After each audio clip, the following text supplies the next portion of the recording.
क्या विचार हैं इस संबंध में?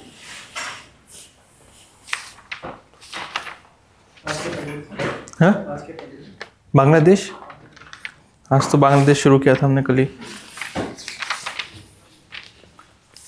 तुम्हारा रिवीजन हो गया? तुम्हें तो इसी साल देना है ना? हुआ कि बचा है? आपको तो 26 में देना है ना?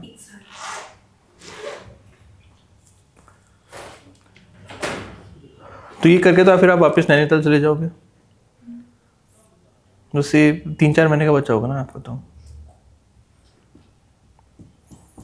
मैं भी सोच रहा था न्यू ईयर में जाऊँ मैं नैनीताल और मसूरी। एयरबीएन बहुत सही है नैनीताल में, एयरबीएन भी बहुत सही है। क्या? हाँ, अभी तक आया नहीं हो? बढ़िया।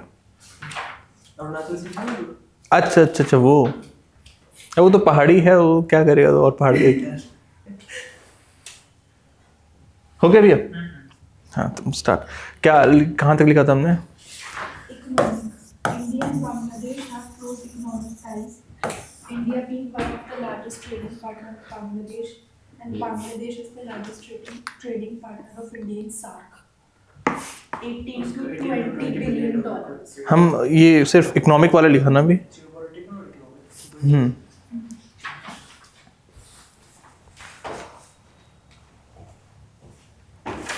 आपने ढूंढा? वो बहुत सारा होमवर्क दे रखा है मैंने, मैं भूल जाता हूँ। अभी याद आया मुझे।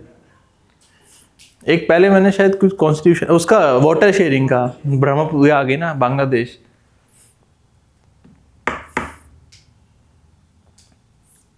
ये तो गलत बात है यार। एक वाटर शेयरिंग का था और दूसरा बिजली कहाँ से बिजली नहीं, एनर्जी कहाँ से कितनी आती है। ढूंढ के लाइएगा कल। किसका ग्राउंड वाटर?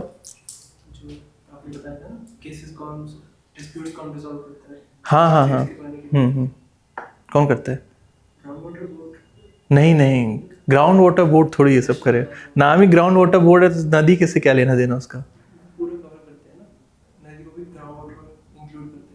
नहीं, ऐसा थोड़ी होता है। सेंट्रल वाटर कमीशन अलग है उसके लिए। नाम ग्राउंड वाटर बोर्ड है तो ग्राउंड वाटर ही देखेगा वो। मिनिस्ट्री थोड़ी डिस्प्यूट रेजोल्यूशन करेगी। ये तो कॉन्फ्लिक्ट ऑफ इंटरेस्ट हो गया ना, कि वही एग्जीक्यूटिव है, वो क्वासी जुडिशियल काम करेगी। ढूंढ के लाइएगा आप लोग, बड़ा इंपॉर्टेंट है। Then next is cultural.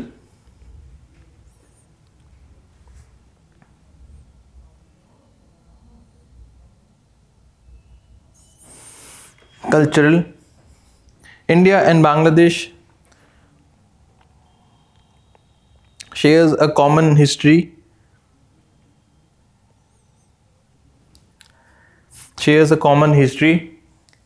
culture and heritage.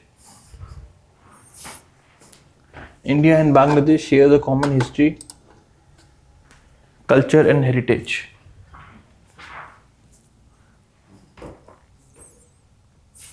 The people of the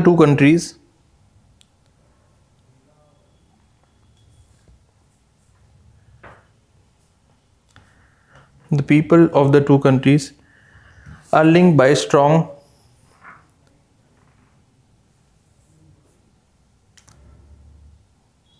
cultural and familial ties.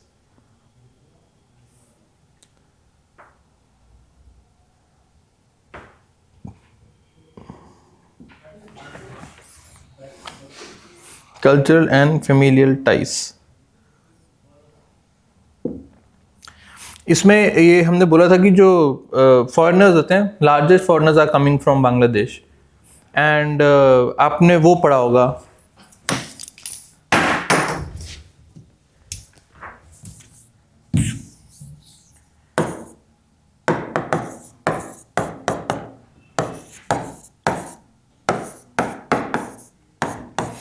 ये 3 चीजें होती हैं, NRI, PIO and OCI।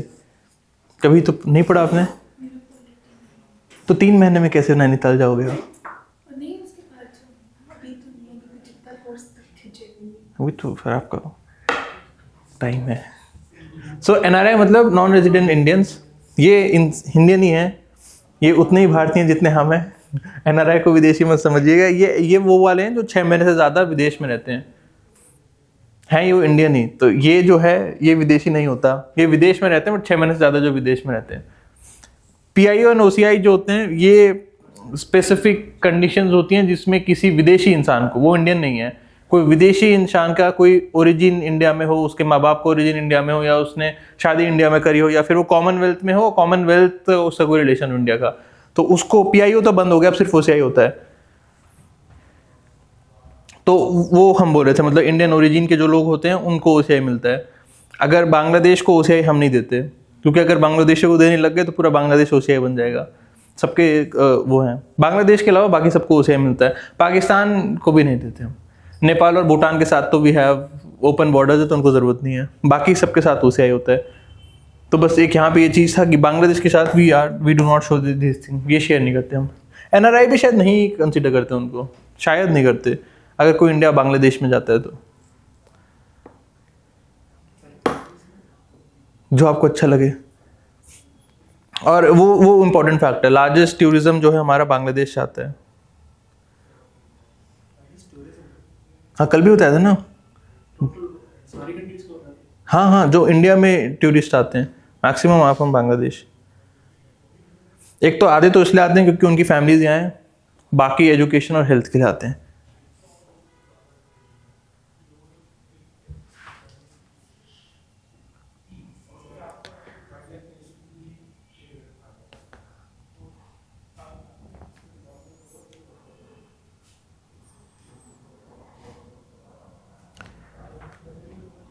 Then the next is strategic importance. Importance discuss कर रहे थे।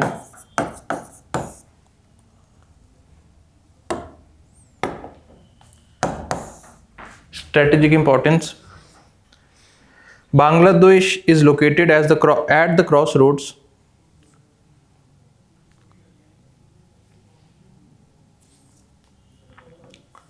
Bangladesh is located at the crossroads of South Asia and Southeast Asia.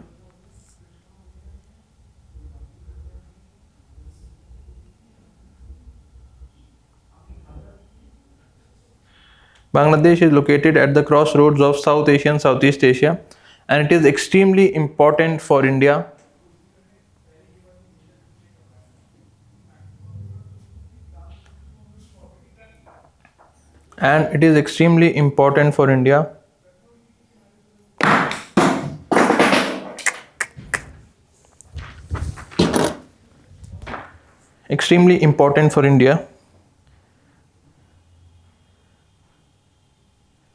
to implement its Act East policy,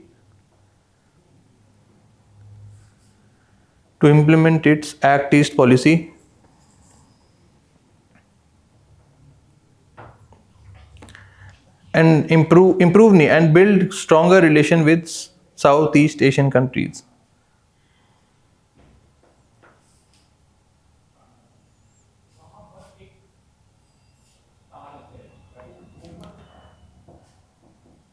south east Asian countries, मतलब बांग्लादेश बिल्कुल एकदम एक linking pin है between south Asia and South East Asia. आखिरी country है south Asia की जो south East Asia में ओपन होती है। म्यांमार को हम साउथ एशिया नहीं मानते, मतलब इंडिया के बॉर्डर्स हैं बट वो साउथ ईस्ट एशिया का पार्ट है, क्योंकि एक तो सार्क में नहीं है एंड सेकेंड वो एशियान में आता है और उसका लोकेशन भी उस तरीके से है। और इसलिए Bangladesh is the last country जिसके साथ we can have connectivity to ensure कि इंडिया के रिलेशन हम साउथ ईस्ट एशिया से इम्पोर्ट कर सके। एंड साउथ ईस्ट एशिया तो is very very important for us, क्योंकि पूरा साउथ ईस्ट एशिया वो इंडियन ओशन में जितने हैं सब उसी में आते हैं। तो पूरा वो जो इंडो पैसिफिक का जो आइडिया है that is led because of the South East Asia. जिसका साउथ ईस्ट एशिया के साथ अच्छा रिलेशन होगा naturally they will have stronger grip in the Indian Ocean. South East Asia के साथ तो we have luckily very good relations. है China के भी हैं। किसके साथ? वियतनाम और फिलीपीन से लड़ाई, वो तो उसकी इसलिए होती है क्योंकि बॉर्डर लगता है। हाँ, जिससे बॉर्डर नहीं लगता उसके साथ अच्छी दोस्ती है। हाँ, बहुत अच्छी दोस्ती। हमारी मलेशिया से लड़ाई रहती है हमेशा। वी आर फिर भी अभी भी बहुत वो है, मतलब openly they criticise India on its Jammu Kashmir की पॉलिसी में। कभी नॉर्थ ईस्ट में कुछ कर देंगे उसकी पॉलिसी में, दे ओपनली क्रिटिसाइज कि हम माइनॉरिटी के साथ क्या करते हैं, हम हमारा ह्यूमन राइट्स, हमारा फ्रीडम ऑफ स्पीच। तो रिश्ते खराब है हमारे। मलेशिया के ये मेरे को याद नहीं आ रहा। 24 में मेरे को याद नहीं आ रहा। इंडिया मलेशिया डिफेंस मिनिस्टर आए थे उनके। डिफेंस टाइज हम इम्प्रूव करने की कोशिश कर रहे हैं। प्राइम मिनिस्टर का ध्यान नहीं मुझे। अभी इंडोनेशिया के आ रहे हैं वो, इस बार के रिपब्लिक डे परेड में वो चीफ गेस्ट हैं। हाँ अभी कुछ चेंज हुआ उनका रिजीम। आपके पास अगर टाइम हो तो आप जाना रिपब्लिक। अब तो टिकट बिक गए होंगे। बिना टिकट के ले ली क्या? Good good. इस साल की ली है ना? वो 500 वाली ली है जो सबसे आगे वाली है। हाँ बढ़िया। मैं 19 में गया था आखिरी बार। बढ़िया होता है, आप भी जाना। लेकिन सुबह सुबह जाना पड़ता है बहुत। नहीं नहीं मेट्रो नहीं चलेगी। चलने लग गई क्या यार? कितने सुबह जाना पड़ता है। आगे की सीट ना 4:30 बजे भर जाएगी। हाँ 4:30 बजे। हाँ और उसमें पूरा वो सिक्योरिटी में आधा घंटा लगता है। पूरा 4 राउंड में चेकिंग होती है उसमें। तो 4 बजे पहुंचना पड़ता है वहाँ, वरना वो 500 का टिकट लेके भी पीछे बैठना पड़ता है, कुछ नहीं दिखता।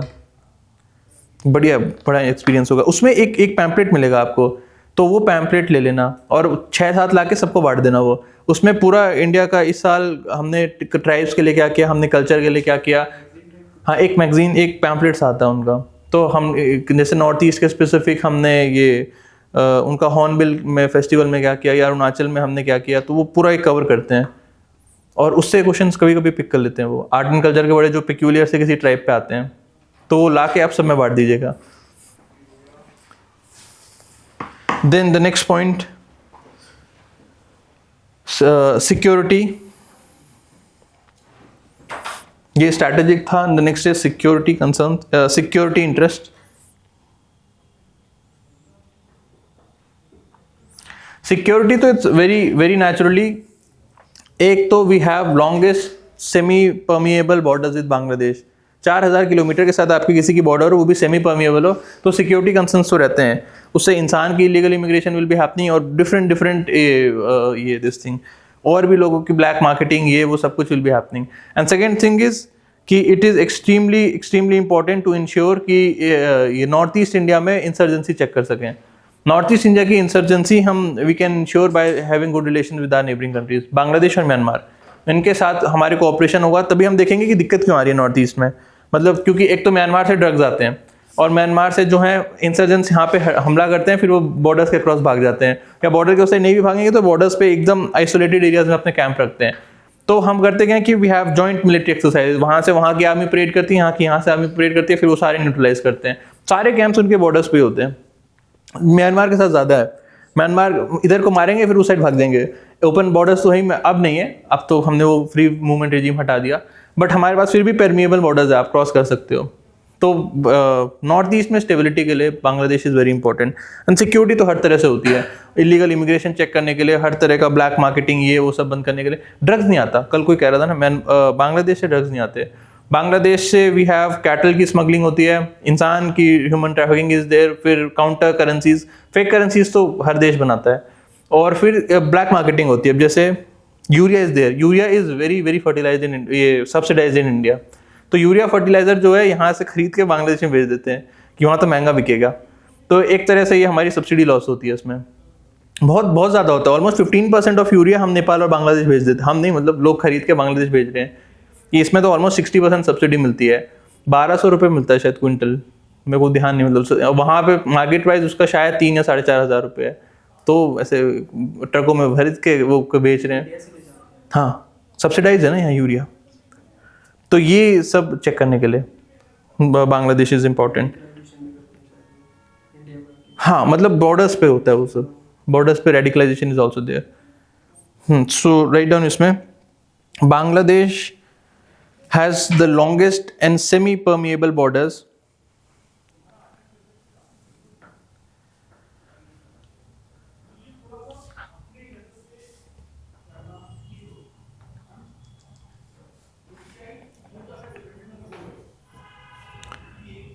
Bangladesh has the longest and semi-permeable borders, and it is extremely important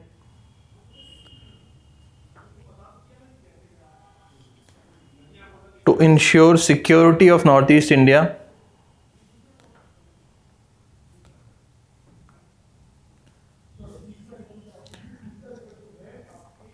to secure insurgency in Northeast India,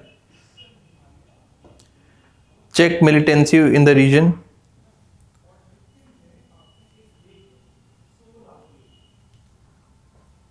check insurgency in the region,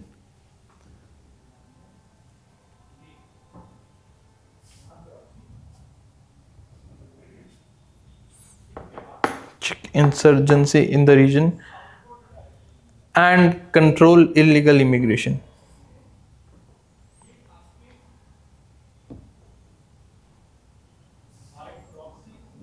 And control illegal immigration. Then the next is connectivity.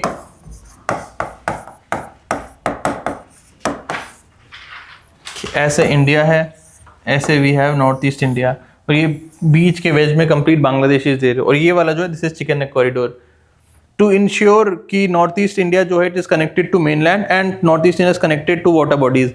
Bangladesh is important and we are working, जब से आज़ाद हुआ तब से we have this एक vision है हमारे पास कि नॉर्थ ईस्ट इंडिया को we can provide water access, कि हम वो नॉर्थ ईस्ट इंडिया खुद ही अपना इंपोर्ट एक्सपोर्ट कर ले. एंड नॉर्थ ईस्ट इंडिया के लिए we have another route for connectivity with mainland India, और उसके लिए बांग्लादेश इज इंपॉर्टेंट. ऊपर तो पहाड़ है, हिमालय है, तो नेपाल भूटान से करना इज वेरी डिफिकल्ट. बांग्लादेश से we can do this thing. And नदियाँ बहुत सारी हैं, तो वाटरवेज भी हम बना सकते हैं. हमने ये सब बहुत पहले फॉर्मुलेट कर लिया कि विल हैव वाटरवेज, यहाँ से ब्रह्मपुत्र आती है, यहाँ से गंगा आती है, तो इस पूरे वाटरवे को we can use this thing. जो हमारा NH1 और NH नेशनल वाटरवे 1 और नेशनल वाटरवे 2 है, दोनों को हम बांग्लादेश से कनेक्ट करना चाह रहे हैं कि नॉर्थ ईस्ट इंडिया को वी कैन प्रोवाइड कनेक्टिविटी. उसके लिए Bangladesh is very very important for अस. तो उसमें हमारे ये जो सिलीगुड़ी कॉरिडोर वाला जो चिकन नेट कॉरिडोर का दिल्ली में, ये थोड़ा कम होगा कि ये वेज पे China always have this thing कि कभी भी कुछ भी हुआ तो China will cut off this ways. तो नॉर्थ ईस्ट इंडिया की मेनलैंड कनेक्टिविटी खत्म हो जाएगी मेनलैंड इंडिया से, तो उसको काउंटर करने के लिए हमारा Bangladesh we can use at this thing. तो उसके लिए also Bangladesh is very important for us. So connectivity में write down, Bangladesh provides an alternative option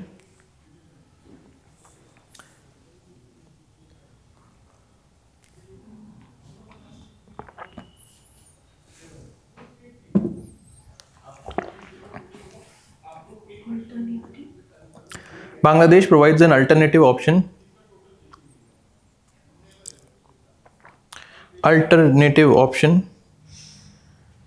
to provide connectivity of Northeast India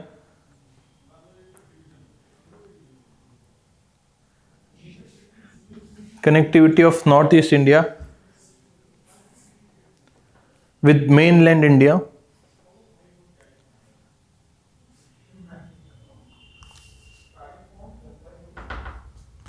by permanent transit treaty.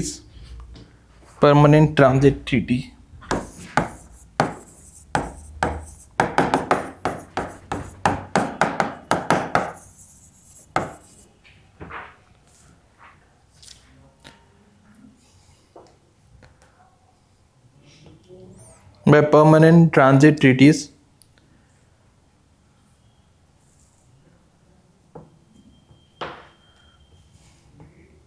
to overcome Siliguri corridor dilemma of India.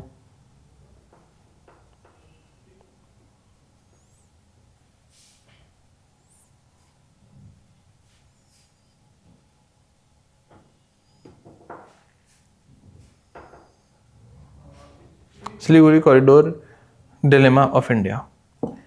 Then the next importance is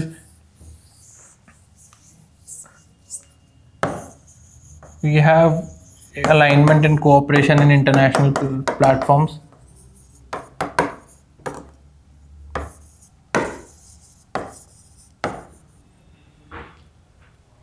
next point, बहुत सारी organisation semi organisation are there and हमारा international alignment भी same है.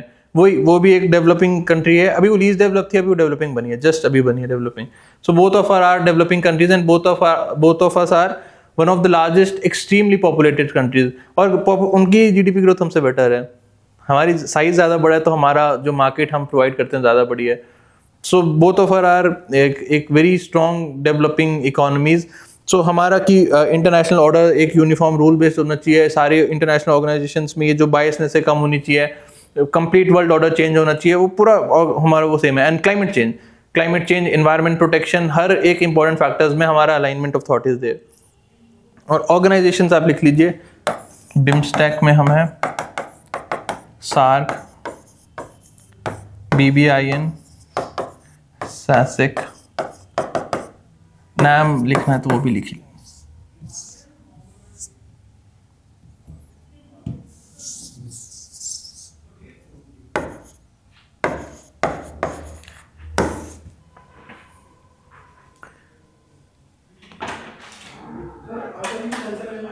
आ जाइए. आज late उठे? Sir बर्तन मांजने में लेट हो गया.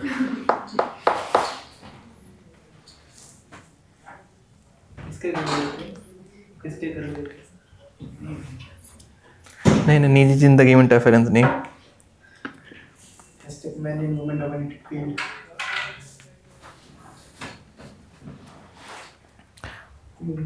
इसी के नीचे थोड़ा सा लिख लीजिए कि both countries have similar alignments.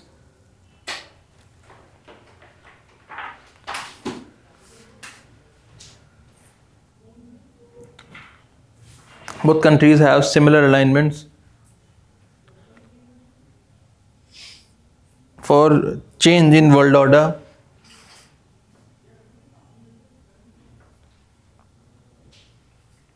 Similar alignment for change in world order. Rule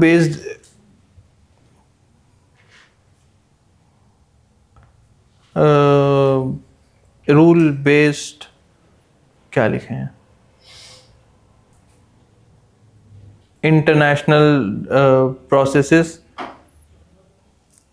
revamp in global bodies, global this thing, institutions of governance, climate change, revamp in global institutions of governance, climate change.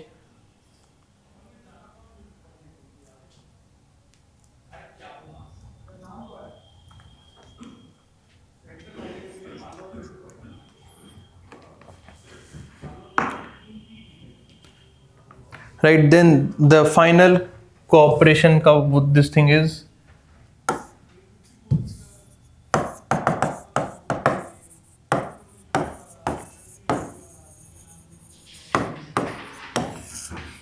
environmental cooperation.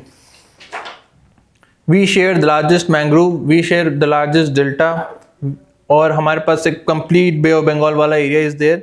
So we have, और अभी बन रहा है और थोड़ा थोड़ा भी अभी तो गवर्नमेंट चेंज हो गया, उससे पहले भी वो प्लानिंग की हम पूरा एक जॉइंट कोऑपरेशन रखें इन मैंग्रोव कंजर्वेशन के लिए, इन आर डेल्टा कंजर्वेशन के लिए, और बे ऑफ बंगाल में हमारे जितने रिसोर्सेज हैं वो निकालने के लिए. बिम्स्टेक का एक पूरा वो है, ब्लू इकोनॉमी का एक उनका एक डिफरेंट पिलर इज देयर, कि जो भी हम रिसोर्सेज निकाल सकते हैं ओशियन से एक सस्टेनेबल वे में किस तरह हम निकालें, और उसमें रिसर्च में भी कि फॉर सीइंग कि बे ऑफ बंगाल में क्लाइमेट चेंज के क्या क्या इंपैक्ट हो रहे हैं. ये पूरा एक बिम्स्टेक का एक पिलर ही है.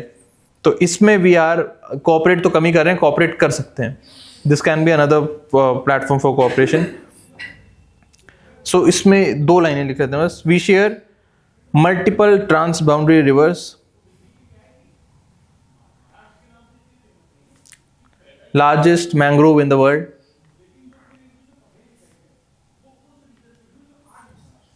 largest mangrove in the world,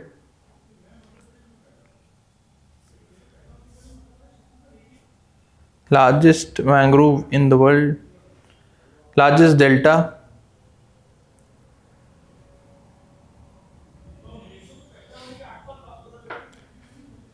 largest delta,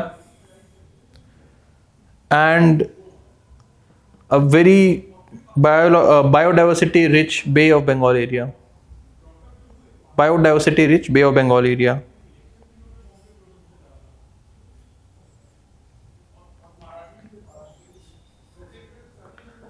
There is potential for coordination in there is potential for coordination in conserving this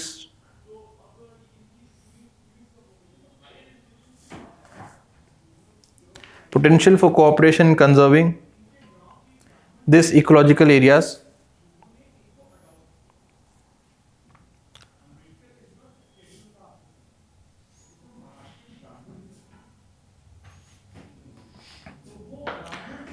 this environmental areas, right? ये कुछ मेजर है, फिर ऐसे तो बहुत लिख सकते हैं। बांग्लादेश के साथ our alignment is very very this thing, that's why Bangladesh is a natural ally हमारा। और उसकी सब कुछ, जब आपका कोई दोस्त है जिसके साथ आपकी पर्सनालिटी मैच करती है, आइडियाज आपके एम्बिशन मैच करते हैं, तो आपका अच्छा दोस्त बनेगा। तो Bangladesh is a very very good friend, naturally is a very good friend of ours. और इसलिए लकीली जब से बांग्लादेश आज़ाद हुआ, we have very clear thought in our mind कि हम इसके साथ बुलिंग नहीं करेंगे, जो हमने नेपाल के साथ किया। बांग्लादेश के साथ भी तो कर सकते थे कि हमने तुम्हें आज़ाद किया है, we are the reason why you are born. तो द सेम ट्रीटीज हम आपके साथ भी साइन कर सकते हैं, सेम बुलिंग आपके साथ भी कर सकते हैं। But from 1971 we have this friendship treaty. 1971 से we have treated Bangladesh as our equal. तो हमारे रिलेशन हमेशा से उसके साथ, हमेशा से तो नहीं रहे, जब से इनकी सरकार थी मुजीबुर रहमान और इसकी अवामी लीग की जब से रही है, तब तक हमारे रिश्ते उनके साथ अच्छे रहे।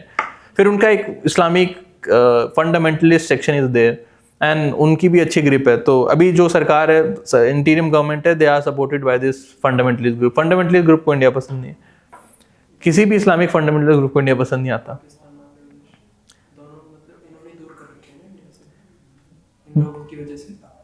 पाकिस्तान बांग्लादेश क्या इंडिया से रिश्ते के लिए इसीलिए अच्छे नहीं हो पाते हैं। पाकिस्तान का तो कॉम्प्लिकेटेड है और ज़्यादा डायनेमिक्स है।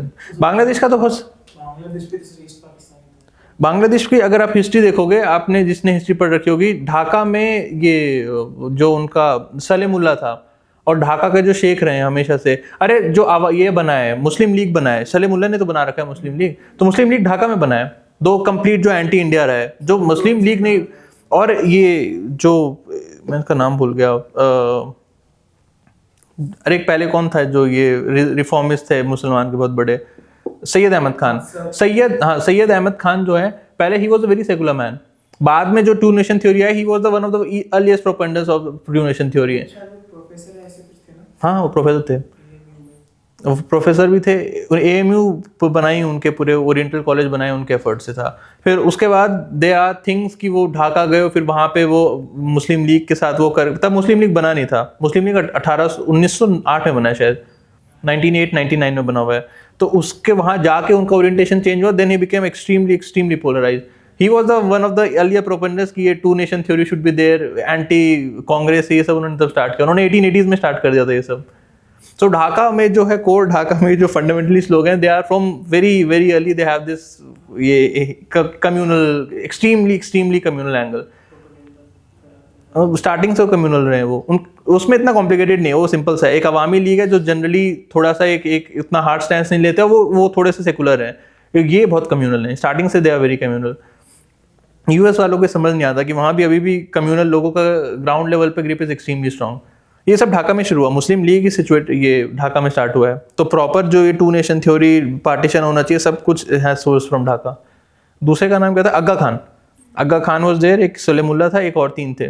All of the three are Bengalis in Dhaka, है मुसलमान है तीनों, बंगाली हैं तीनों के तीनों। तो पूरा ये स्टार्ट ही हमने ढाका से हुआ है ये, और उनका ग्रिप अभी भी बहुत स्ट्रांग है ढाका में, जो मुस्लिम लीग और ये फंडामेंटलिस्ट लोग हैं। हाँ, सो नेक्स्ट इज, इसको दो तरीके से कर लेते हैं बांग्लादेश को। अभी हुआ है, तो first we will have this, हमारे किस तरह के रिलेशंस हैं। हमारे relation are very strong from 2008 to 2023, जब ये अवामी लीग था पार्टी में। तो वो उसको अलग से करेंगे कि उसको बोलते हैं, वो सोनाली अध्याय बोलते हैं कि the golden phase of relation between India and Bangladesh was there. तो उसमें हम देखेंगे क्या क्या हमने कोऑपरेशन किया, एकदम मतलब we have cooperation in every single field that you can imagine of the two countries.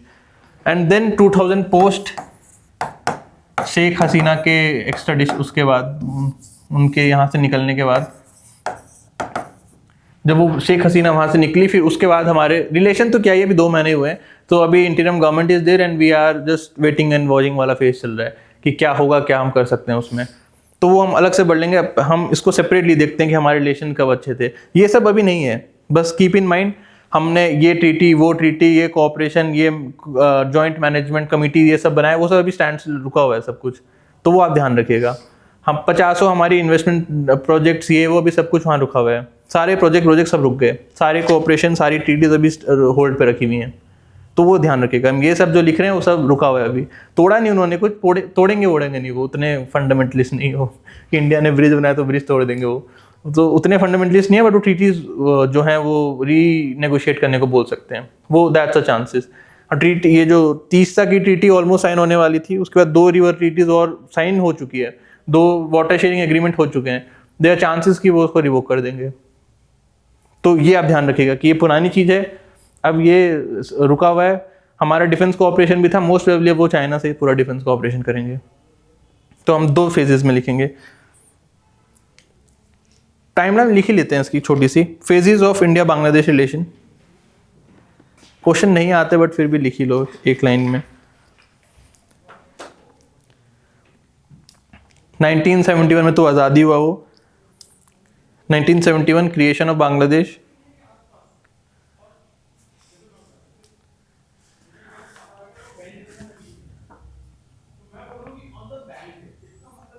1971 creation of Bangladesh.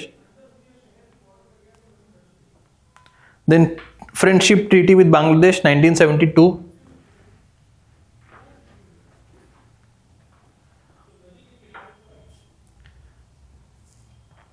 Friendship treaty with Bangladesh of 1972. That was signed by Mujibur Rahman. He was the father of Sheikh Hasina. Friendship Treaty 1972.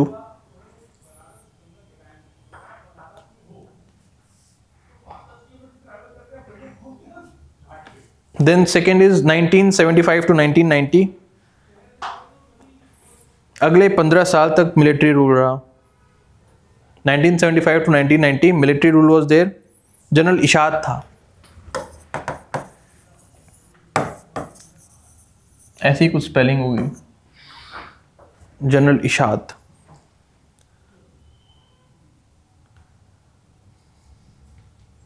इसी phase, इससे पहले उतना communal नहीं थे, इसी phase में then there was क्या नाम है उनका, जियाउर रहमान और एक और कोई था, तो उनके लोगों को जानने की इतनी ज़रूरत नहीं है। तो ही हैव स्टार्टेड ये Islamic based nationality, Islamic based their identity. उन्होंने बोला कि you have to identify yourself as an hardcore Islamic individual. तो फिर उनका ये फंडामेंटलिज्म और ग्रिप ऑफ की ये पूरा एक कम्युनल सोसाइटी होगा। उससे पहले there was quite a bit of Buddhist, Hindus and different all minority group वहाँ पे रहते थे। उनकी पॉपुलेशन शार्पली डिक्लाइन करी इस फेज में, सबको प्रोसिक्यूट किया उन्होंने। अब तो ऐसे आप ओपनली सुन रहे होगे, ये पंडित मार दिया, इस्कॉन वाले मार दिए, सिख मार दिया उन्होंने, बुद्धिस्ट मार दिया उन्होंने। सो ये वही वाले उसी का रिपरकशन है कि अभी वहाँ पे ये इस्लामिक फंडामेंटलिस्ट वाले लोगों की ग्रिप बहुत स्ट्रांग है। इस फेज में उन्होंने स्टार्ट किया था ग्रो करना। एक लाइन में अगर आपको लिखना है तो इस फेज में आप लिख लीजिए, बात कर रहे हैं 75 to 90 में। ये सेकुलर नहीं है, Bangladesh is a Islamic nation. Pakistan तो है ही है वो तो, और Afghanistan is also an Islamic nation. ये सेकुलर नहीं है ये लोग। नेपाल भी इज अ हिंदू नेशन ही, वो भी सेकुलर नहीं है। सेकुलर सिर्फ हम है। अभी पता नहीं, अभी दोबारा चेंज किया शायद उन्होंने, अभी दोबारा चेंज किया शायद, जहाँ तक मेरे को श्योर है अभी वो सेकुलर नहीं है। भूटान का पता नहीं क्या है, भूटान का आई डोंट नो। अब सेकुलर है कि नहीं पता नहीं। सो इसमें आप एक लाइन में आप लिख सकते हैं, Bengali nationalism was transformed into Islamic based nationalism.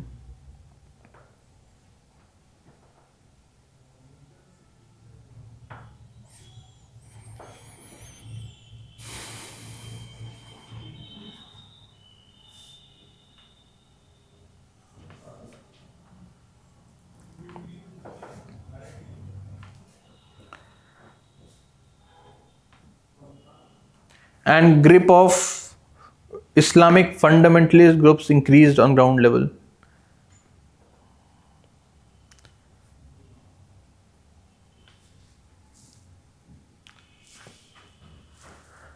Islamic fundamentalist group increased on ground level. Fundamentalism तो समझते होंगे ना आप लोग, ऐसे सिक्योरिटी करेंगे तो डिटेल क्या होता है fundamentalism.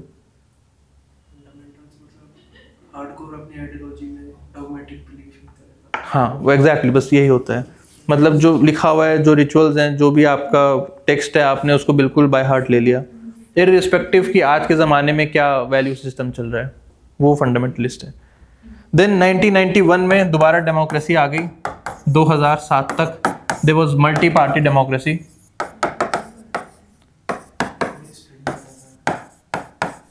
Multi party democratic rule was there. क्या हो गया? ऐसे कोई भी वो सोच रहा है। मिलिट्री, अरे बहुत बहुत प्रेशर डाला गया, ज़बरदस्त प्रेशर डलता है। कहाँ से? यूएन से? यूएन में लोग जाते हैं, चाय पी के वापस आ जाते हैं। UN is completely dysfunctional. India ने डाला। हमारा कोर इंटरेस्ट में था, हमारे कोर इंटरेस्ट में था। फिर 1991 में आपने देखा होगा कि हमने जो है यूएस के साथ रिलेशन इंप्रूव किए। फिर हमने यूएस और बाकी वेस्टर्न कंट्रीज से भी बहुत ज़बरदस्त प्रेशर डाला, इसको मिलिट्री हटाओ यहाँ से, बिकॉज वो मिलिट्री आ रही थी, वो इतने फंडामेंटलिस्ट होते चले गए, इतना कम्युनल हो गया, वो हमारे लिए दिक्कत होगी। जैसे भी ट्रम्प जाने के बाद कह रहे हैं ना कि इंटरिम गवर्नमेंट जल्दी इलेक्शन करा सकती है। हाँ नहीं, ये सब उनका वो करता है, डीप स्टेट का काम है।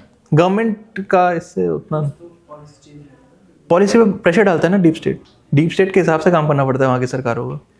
तो डीप चेंज हो जाता है ना हाँ? सरकार के साथ। नहीं सरकार से हो, इलॉन मस्क आ रहे हैं तो वो थोड़ी डीप स्टेट होता है। वो तो बिजनेस लोग हैं जो, वो तो लॉबिंग करते हैं, वो लोग तो पैसा देते हैं। पैसा देने वाला अलग होता है, डीप स्टेट अलग होता है। डीप स्टेट वो जो चलाते हैं प्रॉपर। सोरस भी सोरस को आप डीप स्टेट बोल सकते हो। Soros is a deep state वाला आदमी है, और वो पागल आदमी है। वो सब नहीं डिस्कस करें, छोड़ो। सो 2007 में दिस यहाँ तक हुआ। फिर 2008 में till 2023 Sheikh Hasina led Awami League was in power. Election जीत गई। ये शायद 5वीं बार जीती थी वो। 5वां या 4थी बार जीती थी। हाँ समझदार लोग हैं मतलब। हाँ, वहाँ पे पीपल आर वेरी प्रोग्रेसिव। वहाँ पे ये जब ये इनकी मल्टी पार्टी डेमोक्रेसी आई तो उनका बेस खत्म होने लग गया फंडामेंटलिस्ट लोगों का। हाँ पीपल मतलब थे। पीपल अच्छा थे। अरे वो प्रोपागेंडा से आप कुछ भी कर सकते हो। आप शेख मुजीबुर रहमान को विलन दिखा सकते हो 6 महीने के अंदर। You can do anything. लोगों को इन्फ्लुएंस करना इज वेरी इजी थिंग। तो इसमें फिर इन्होंने जो है प्रोग्रेसिव है ना यार, वो मतलब एक इस्लामिक कंट्री है, उसमें महिला 15 साल 20 साल से रूल कर रही है, तो दैट्स अ प्रोग्रेसिव स्टेट। वैसे ही प्रोग्रेसिव स्टेट है। हमारे यहाँ हम एमपी की सीट नहीं देते महिलाओं को कि महिलाओं को वोट नहीं मिलेंगे। वहाँ पे प्राइम मिनिस्टर बना रखा है इतने सालों से। So Awami League was in power and that is golden phase of India Bangladesh relation.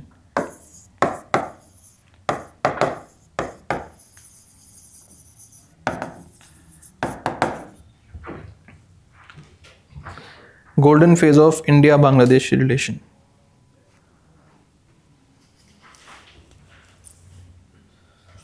चौथी या 5वीं बार जीती थी अभी बस इलेक्शन खत्म ही हुए थे तो हटा दिया उसको। फिर देन उसके बाद एरियाज ऑफ कोऑपरेशन, कहाँ कहाँ हम कोऑपरेट करते हैं।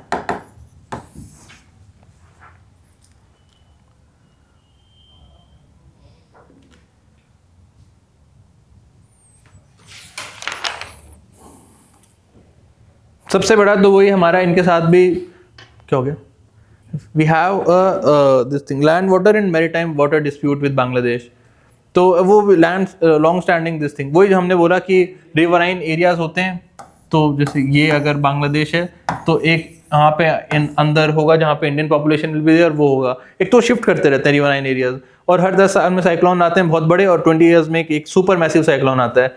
तो जब भी ऐसे सुपर साइक्लोन्स आते हैं तो उसमें तो कोई नया आइलैंड ही आ जाता है। ऐसे हर साइक्लोन में कुछ आइलैंड डूब जाते हैं, कुछ नए आइलैंड आ जाते हैं। आपने सुना होगा न्यू मूर आइलैंड करके नया आ गया था। सो उसके लिए फिर अब ये आइलैंड आ गया, बहुत बड़ा सा आइलैंड है। And this islands are very, एक तो फर्टाइल बहुत ज्यादा है, यहाँ पे fishing activities are very prominent, यहाँ पे biodiversity is very strong. So naturally both the countries have inclination है, इसको हम ले लेते हैं। बहुत बहुत फर्टाइल है वो सब आइलैंड, क्योंकि पूरे डेल्टा की वजह से बने हुए वो। सो इसके लिए फिर पीसीए जाते हैं हम लोग, परमानेंट कोर्ट ऑफ आर्बिट्रेशन। पूरा तो नहीं, मतलब नीचे वाला जो पार्ट है वो पूरा ऑलमोस्ट 30-40% होगा वो, और उसका सी लेवल से हाइट ही मुश्किल से 6-7 मीटर है। 30% बांग्लादेश की, मतलब 20 साल लगेंगे सी लेवल राइज 6 मीटर हो जाए, आधा बांग्लादेश डूब जाएगा। और कोस्ट पे सारे लोग रहते हैं। फिर सारे आएंगे इंडिया, फिर नेचुरली भी सारे इंडिया ही आएंगे और कहाँ जाएंगे। 6 मीटर इज नथिंग, 6 मीटर तो अभी 30 साल में सी लेवल राइज हो जाएगा। सो पूरा उनका coastal submergence will be there and we are saying almost 8 से 9 करोड़ पीपल डिस्प्लेस होंगे। 9 करोड़ तो इट्स लाइक बहुत ज़्यादा है, तो पूरा नॉर्थ ईस्ट जल जाएगा फिर तो। हाँ, तो हम इस पे आते हैं। सो ये land border dispute is long standing, जब से आज़ादी हुई है। Both India and Bangladesh have done constitutional amendment और हमने पूरा बॉर्डर डिस्प्यूट सॉल्व कर दिया। Well that's a landmark thing. बहुत बड़ी बात होती है, आपने कॉन्स्टिट्यूशनल अमेंडमेंट करके अपनी ज़मीन उसको दे दी, उसकी ज़मीन हमें दे दी। So we have done this thing in 2015। थोड़ी सी कम मतलब अपनी लॉस कर देती है। अरे वी हैव गुजरात डॉक्ट्रिन, हमें कोई दिक्कत नहीं है। हाँ, हम हमेशा इस चीज़ों में वी ऑलवेज हैव दिस। हम तो तीस्ता नदी के लिए भी बोल रहे हैं, आपको चाहिए you can take 20% more water compare to us. हम अपर राइपेरियन स्टेट है, हमसे होती हुई नदियाँ जाती हैं, फिर भी हम बोलते हैं आप ज़्यादा रख लो। इन चीज़ों के लिए तो we always follow Gujarat doctrine. Teesta के लिए अभी भी हम बोलते हैं 20% ज़्यादा रख लो, हमें कोई दिक्कत नहीं है। बस एक वाटर शेयरिंग एग्रीमेंट होना चाहिए हमारे बीच में, क्योंकि कल को होगा क्या, कल को क्या हो ही रहा है एक्चुअली कि वील हैविंग दिस वाटर का फ्लो सर्ज होता है, कभी भी पानी सूखने लगता है, और ये फ्लड साइक्लोन दोनों बहुत, साइक्लोन कह रहा हूँ, फ्लड और ब्लॉफ दोनों बहुत ज़्यादा प्रोमिनेंट हो रहे हैं। तो तीस्ता जो है सिक्किम और वेस्ट बंगाल से होती हुई जाती है, तो सिक्किम में देयर एक्सट्रीमली हाई चांसेस कि कहीं बाढ़ आएगी, कहीं पे कुछ होगा। एक बार वाटर शेयरिंग एग्रीमेंट होगा तब हम प्रॉपर डैम बना सकते हैं उस पर। तो वो हमेशा होगा कि हम थोड़ा लूजिंग साइड, तो क्या होगा, we on the giving side ही रहने वाले हमेशा। हमने लैंड बॉर्डर एग्रीमेंट किया, that's very very landmark thing. तो इसी से शुरू करते हैं। ये जब कब हुआ था, 100th constitutional amendment was there, 2015 में मोदी जी ने किया था। इस पर बहुत वो मीम बने थे ना, शेख हसीना को बोल रहे थे, हसीना जी हम पे विश्वास रखिए, ज़मीन दे के रहेंगे हम आपको। चलिए कोई बात नहीं, नहीं सुना आपने। So right down first point, resolution of border issues.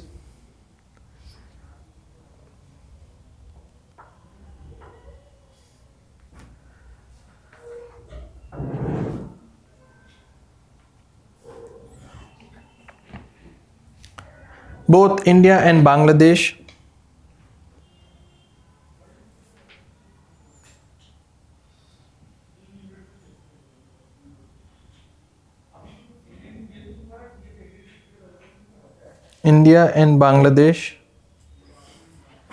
have resolved their border dispute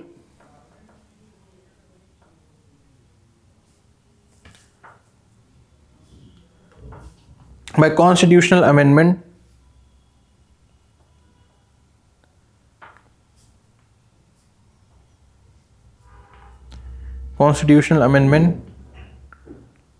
and land boundary agreement of 2015. Boundary agreement 2015.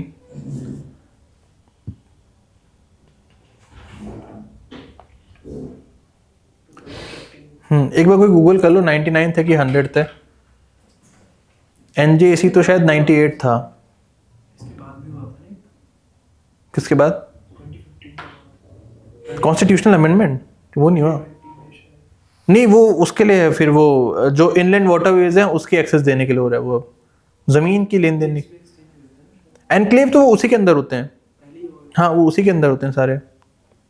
जमीन देना है तो कॉन्स्टिट्यूशन अमेंडमेंट करना पड़ेगा, ये तो एक्सप्लिसिटली सुप्रीम कोर्ट ने बोला है। पहले लोग मतलब गवर्नमेंट आर्टिकल 2 से जमीनें दे देती थी, आर्टिकल 2 में आप जमीन दे नहीं सकते किसी को। अरे अमेंडमेंट का नाम 99 था कि 100 थे वो? अरे 100 कॉन्स्टिट्यूशन अमेंडमेंट लिख दो, आ जाएगा। 100 थे ना, तो ब्रैकेट में लिख दीजिए 100 constitutional amendment of India 2015। 101 GST है। 100th Constitutional Amendment 2015 that resolves undemarcated borders,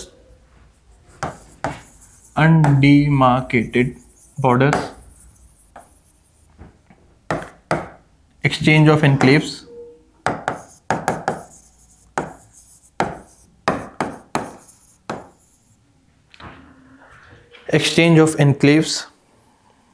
enclave is this small area inside the other country territory जिसमें आपके लोग रहते हैं। And third is ownership of adverse position islands, ये तीनों चीजें हमने रिजॉल्व कर दी। रिवराइन आइलैंड्स,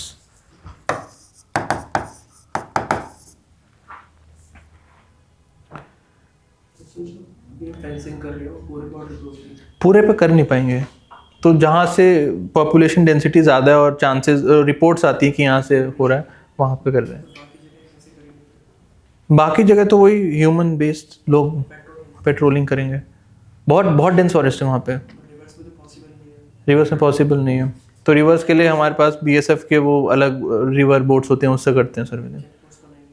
चेक पोस्ट है, चेक पोस्ट तो हर तरफ है। ये एडवर्स पोजीशन का मतलब होता है कि जैसे कोई किसी की ज़मीन पे 10 साल 15 साल से रह रहा है, तो 15 साल से वो रह रहा है, अगर वो कुछ लीगली उसमें रहता है तो 15 साल बाद आप ओनरशिप क्लेम कर सकते हो। ये अगर होता है, अगर आप रेंट पे भी 15 साल 10 साल रह रहे हो, तो हर स्टेट का रेंट एग्रीमेंट्स होते हैं, तो 10 ईयर्स तक आपने अगर भाड़ा भरा है तो after 10 year you can have part of ownership of that land. Same agriculture के लिए भी होता है, अगर आप एग्रीकल्चर में किसी की ज़मीन पे आप खेती कर रहे हो 10 साल से, तो आप थोड़ी ज़मीन ले सकते हो, तो वो एडवर्स पोजीशन होता है। तो वही बांग्लादेशी लोग इंडियन रिवर आइलैंड्स पे रह रहे थे, हम उनके रिवर आइलैंड्स पे रह रहे थे, तो फिर ओनरशिप इशू आ रहा था, तो ये सारा हमने रिजॉल्व कर दिया। रिवराइन आइलैंड्स खिसकते रहते हैं, वो डेल्टा है तो खिसकती रहती हैं नदियाँ, और साइक्लोन आने की वजह से फिर नए आइलैंड्स आने लगते हैं। तो ये तो बहुत कॉमन है कि रिवराइन आइलैंड आते रहते हैं, फिर उस पर ओनरशिप इशू रहता है हमेशा। और आबादी बहुत है, अक्रॉस द बॉर्डर पे बहुत बहुत ज़बरदस्त आबादी है, तो ऐसा नहीं है कि कोई नहीं रहता तो कोई दिक्कत नहीं आएगी। इतने ज़्यादा लोग हैं, कहीं भी कुछ नया ज़मीन आएगी सब लोग आ जाएंगे वहाँ पे। People are living in the area जहाँ पे टाइगर्स भी रहते हैं। सबसे ज़्यादा पॉपुलेशन डेंसिटी पूरे बंगाल रीजन की, ये बॉर्डर्स पे, पूरे बंगाल रीजन की। इंडिया अच्छा स्टेट वाइज कह रहे हो क्या? इंडिया वाला बांग्लादेश में। शायद बिहार हो गया, शायद बिहार हो गया, बिहार या वेस्ट बंगाल में से कोई होगा हाईएस्ट पॉपुलेशन डेंसिटी। इंडिया में बिहार है, वर्ल्ड में बांग्लादेश। इंडिया में शायद बिहार है, अभी सेंसस कराएंगे फिर पता चलेगा, ये तो बहुत पुराना डेटा है। बांग्लादेश, ये पूरा जो हमारा सुंदरबन इतना एक्सेप्शनल एरिया है, एक तो ये पूरा वो है मैंग्रोव है, मैंग्रोव दलदल होता है, मतलब एक स्वैम्पी एरिया जिसमें स्टैंडिंग वाटर इज देयर, वो पूरा दलदल वाला एरिया है, वहाँ पे टाइगर है। और ये नेचुरली ऐसे नहीं कि हम कहीं से लेकर आए हैं, तो इवॉल्व हो गया, वो भी करता है, पेड़ भी चढ़ता है। आप यार करने ज़मीन नहीं है तो कुछ यही सब करेगा वो। जनरली टाइगर जो होते हैं ग्रास लैंड वाले होते हैं, कड़क धरती पे वो चलेगा, दौड़ेगा, फिर हिरन को पकड़ेगा। वो वहाँ पे स्वैम्पी एरिया में, दलदली इलाकों में टाइगर मिल रहा है, वो नेचुरली इन्वायरमेंट में मिल रहा है, तो यहाँ का हैबिटेट ही इतना यूनिक है। ये दैट्स एन एक्सेप्शन, और दुनिया में कहीं नहीं होता कि दलदल स्वैम्पी एरिया में you are finding a tiger. और उतनी पॉपुलेटेड एरिया, उतनी मतलब वहाँ पे भी पॉपुलेशन इज देयर, वहाँ पे भी लोग, विलेजेस, एवरीथिंग इज देयर जहाँ पे टाइगर रहता है, तो पॉपुलेशन डेंसिटी इतनी ज़्यादा है वहाँ। देन नेक्स्ट पॉइंट इसी में, protocol for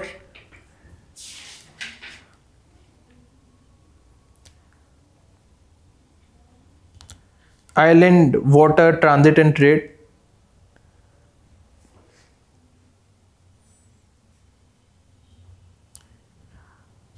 protocol for island water transit, inland sorry, island बोल रहा हूँ, protocol for inland water transit and trade has been also accepted.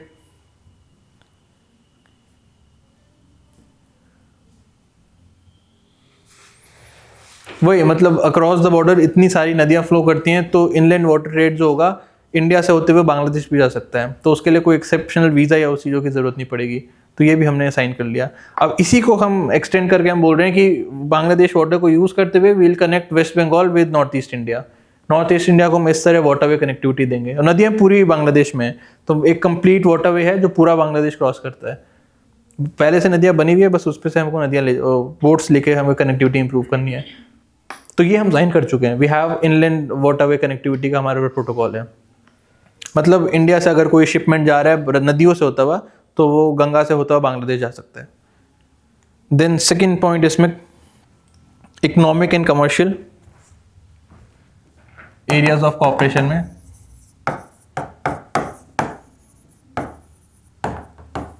Economic and commercial engagements,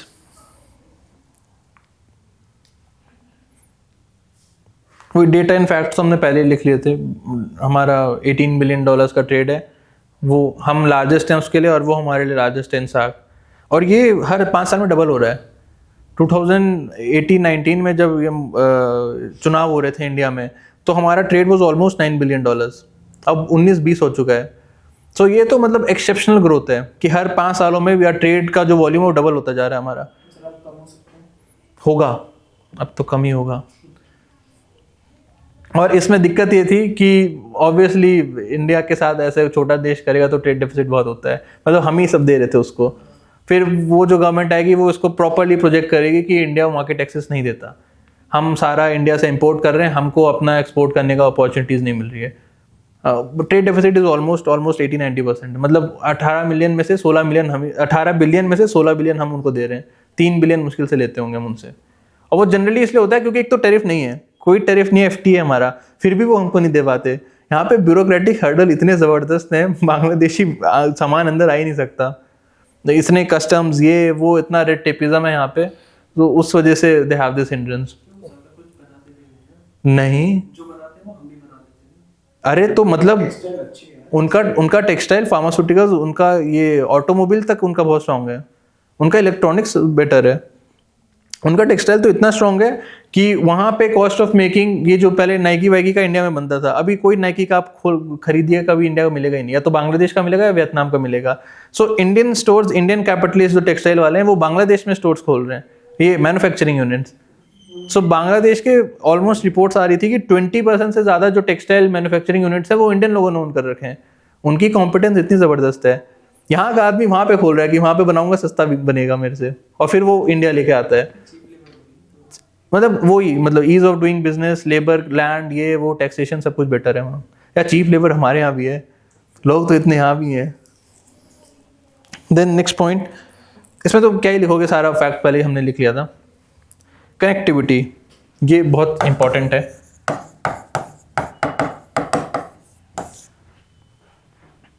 हाँ, इकोनॉमिक एंड कमर्शियल में जो investment है, investment is coming from China. हम नहीं investment करते ज़्यादा, इन्वेस्टमेंट की तो हमारी लिमिटेशंस हैं। मेजर इन्वेस्टर जो है बांग्लादेश का, that is China.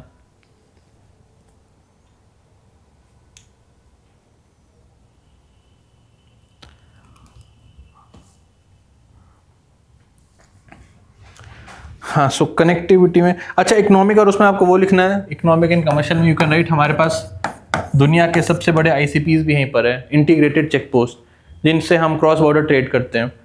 Integrated check post मतलब जो इंटरनेशनल बॉर्डर्स होते हैं उस पर एक तो कस्टम्स वाले लोग होते हैं, एक होते हैं सिक्योरिटी वाले लोग, और तीसरे वो लोग होते हैं जो देखते हैं कि ये पासपोर्ट वीज़ा आपका है कि नहीं, आप ढंग से मूव कर रहे हैं कि नहीं। तो तीनों आप एक ही चीज़ में कर सकते हो। इंटीग्रेटेड चेक पोस्ट में एक ही जगह पे they are checking security, they are checking immigration, and they are checking trade customs. तो इससे movement of people, movement of trade and connectivity सब कुछ इंप्रूव होता है। बेनीपोल एंड पेट्रीपोल करके है।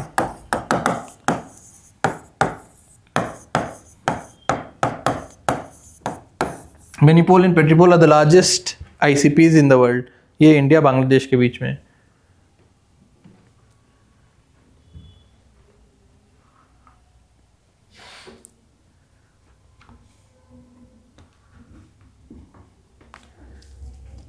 अब तो ऑलमोस्ट मेरे को नंबर नहीं पता, 15-16 हो चुके हैं।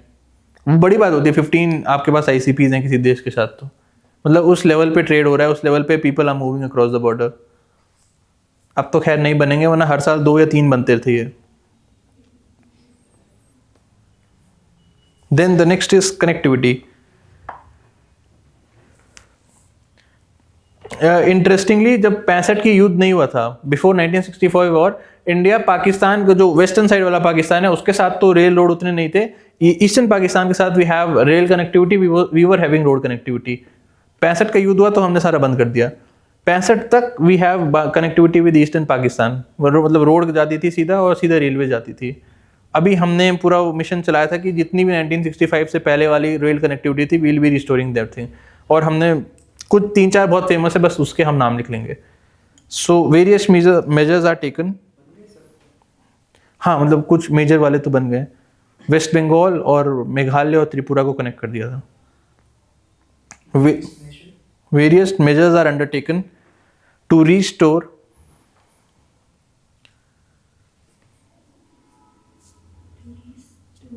to restore pre-1965 rail links.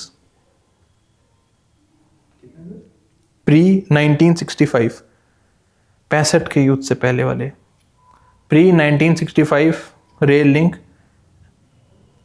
and also creating new railroad connectivity between the nations.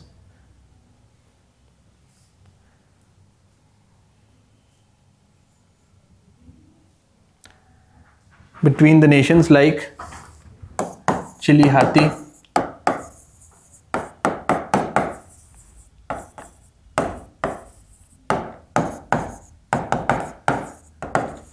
ये वेस्ट बंगाल में है, एंड अगरतला अखौरा,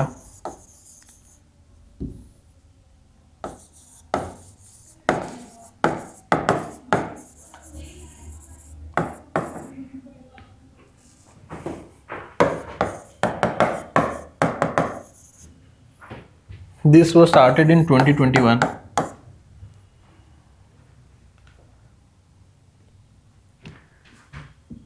चिलिहाती हल्दीबाड़ी तो आपने हल्दीबाड़ी तो बहुत फेमस है वेस्ट बंगाल में।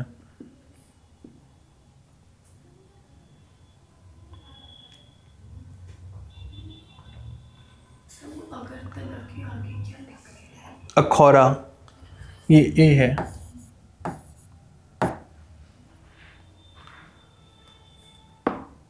ये चिलिहाटी Bangladesh.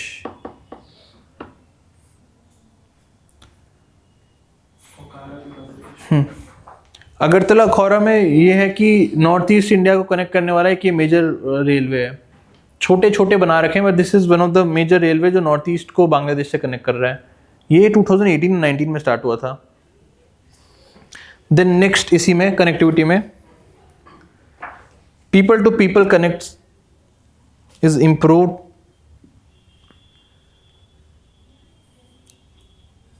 People to people connect is improved by starting new passenger trains,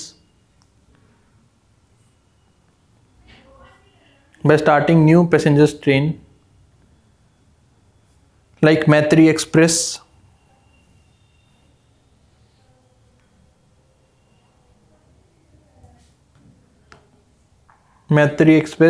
and Bandhan Express.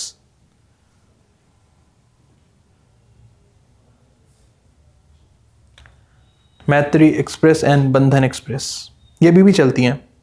सो इसमें आप इंडिया से बांग्लादेश जा सकते हैं। द नेक्स्ट इज नहीं इसमें एक और चीज़ लिख लेते हैं। Protocol for inland water transit and trade.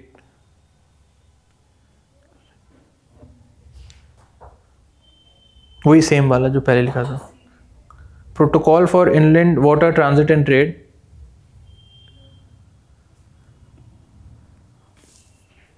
Protocol for Inland Water Transit and Trade has been extended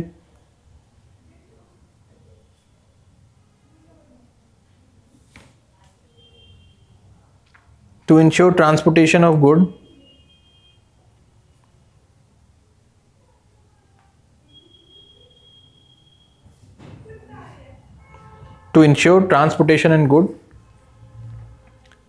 and providing logistic infrastructure support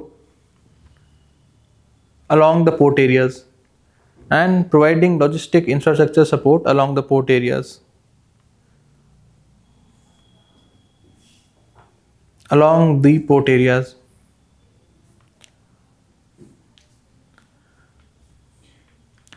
ये अगर फंक्शनल हो जाता तो that would be a game changer for complete north east India. मतलब जैसे ये India है, this is north east India. So north east India का सबसे बड़ा दिक्कत है कि वो पूरा लैंडलॉक एरिया है और छोटा सा एरिया जहाँ से they have to enter this India for trade and transportation. So अगर बांग्लादेश के साथ they have this water connectivity और ये मैरीटाइम कनेक्टिविटी होती, so that would be a game changer for complete economy of North east India. ये बस होने ही वाला था, फिर रिजीम ही चेंज हो गई। अब ये बिल्कुल एकदम बॉर्डर पे थे एंड यहाँ पे चिटागोंग पोर्ट इज देयर, यहाँ पे Mongla port is there, 4 port और हैं। Complete port access was also provided to India. मतलब आप पोर्ट का एक पार्ट लीज पे ले सकते हो, फिर आप उसमें अपना logistic infrastructure development everything you can do over there. यहाँ तक हो चुका था, ये प्रॉपर साइन भी हो गया था, सब कुछ हो गया था इसमें।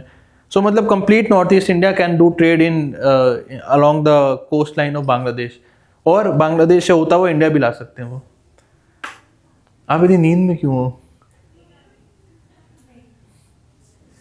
राइट। सो अगर ये हो जाता तो that would be complete game changer for north east. ये तो हम we were very very interested कि एक नॉर्थ ईस्ट इंडिया को हम अल्टरनेट कनेक्टिविटी प्रोवाइड कर सकें, टू इंश्योर कि नॉर्थ ईस्ट इंडिया की एक तो इकोनॉमी भी बूस्ट हो सके, उसका इंपोर्ट एक्सपोर्ट बेटर हो सके, बट ये हो नहीं पाया। Then next is developmental partnerships.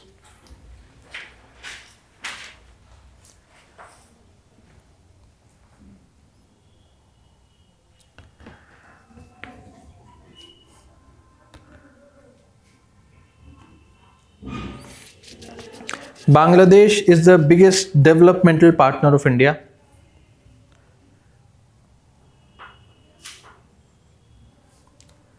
Bangladesh is the biggest developmental partner of India.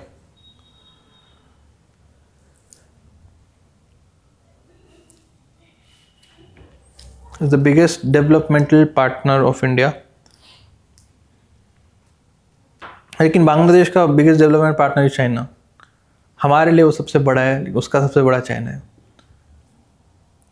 In total India has provided $8 billion of line of credit, $8 billion of line of credit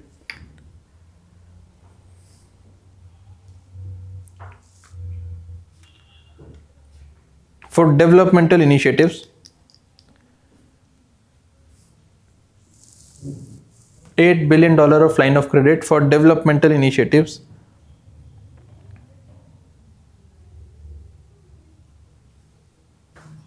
In energy sector, transportation sector,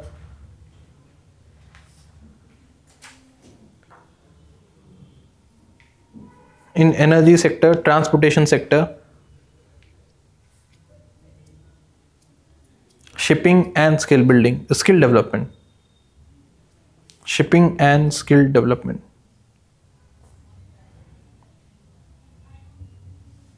Skill building. Skill development. Skill development. अभी जब ये 50 साल जब पूरे हुए थे 2022 में, सो हमने एक वो जॉइंट स्किल डेवलपमेंट फोरम भी स्टार्ट किया था, जॉइंट स्टार्टअप भी स्टार्ट किया था, इंडिया बांग्लादेश स्टार्टअप फोरम करके था। तो उसमें एक गवर्नमेंट जो है इनिशियल सीड फंडिंग प्रोवाइड करता है, दोनों की गवर्नमेंट मिलके। अब तो खैर सारा बंद हो गया, पहले we have this kind of plans. The next area of cooperation is, अरे इतने थके भी क्यों आज आप लोग? ज़्यादा ठंड हो गई? कोई बात नहीं, लिखिए। तो बहुत सारे एरिया ऑफ कोऑपरेशन लिखते ही चले जाएंगे, इतने सारे। Capacity building and human resource development. Capacity building and human resource development.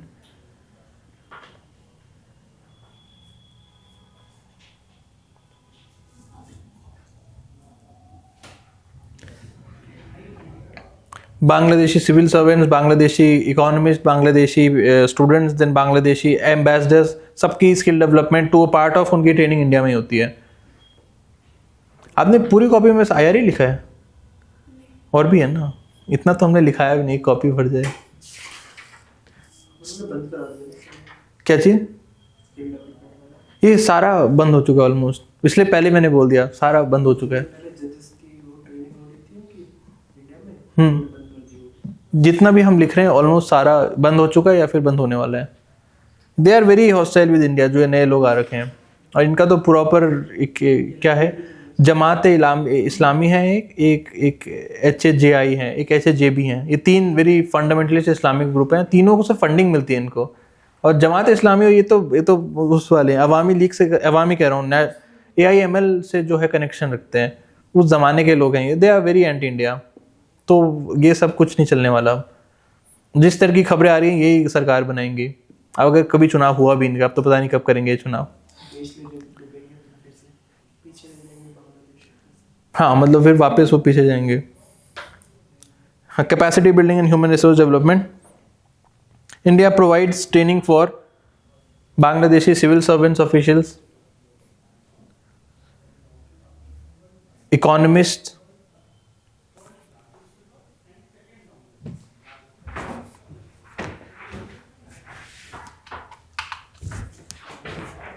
civil servants, economists, ambassadors,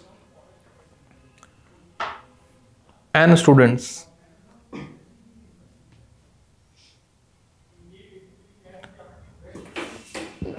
The next is cultural cooperation.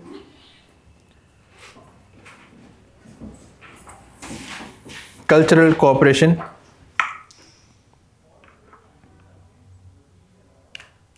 Indira Gandhi Cultural Center in Dhaka.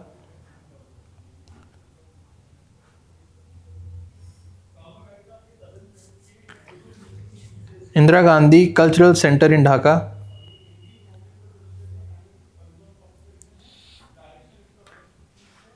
is an important platform for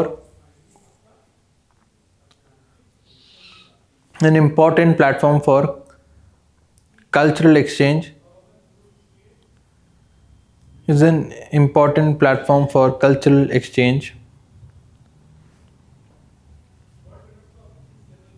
अब तो इसके और सब centres ही बन गए, पहले ढाका में ही था, उसने और भी जगह जगह बनाए, चिटागोंग में भी खोला इन्होंने, और एक और शहर का नाम भूल जाता हूँ बांग्लादेश के, 3 या 4 शहर में खोला है, उसमें सब सिखाते हैं, योगा, कथक, ये वो, इंडियन आर्ट, इंडियन खाना बनाना, इंडियन का ये वो, स्पिरिचुअलिटी, मेडिटेशन सब सिखाते हैं वहाँ पे वो। हाँ, नहीं मीरपुर नहीं है, वहाँ क्रिकेट नहीं होता है इसलिए याद नहीं रहता, जहाँ जहाँ क्रिकेट होता है वो याद रहता है। पहले होता था ना इसलिए मुझे याद है। हाँ, नहीं इंक्लूडिंग लिखना तो आप लिख लीजिए, yoga, Kathak, Indian classical music, yoga, Kathak, Indian classical music,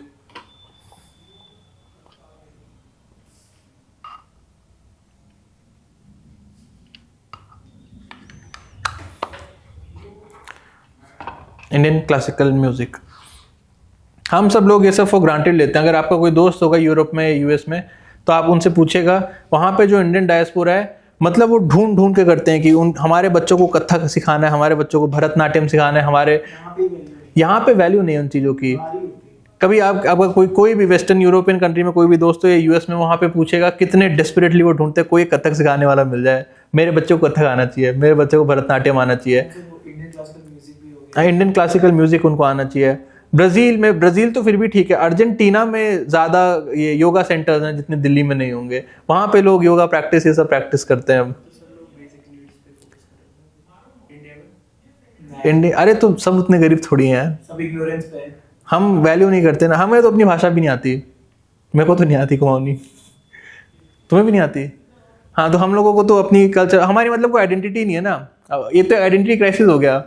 हम बोलते हैं हिंदी है, हम लिखते हैं इंग्लिश में, पढ़ा इंग्लिश में हमने, हमारे कोई रूट्स नहीं, हमारी कोई अपनी लैंग्वेज नहीं है।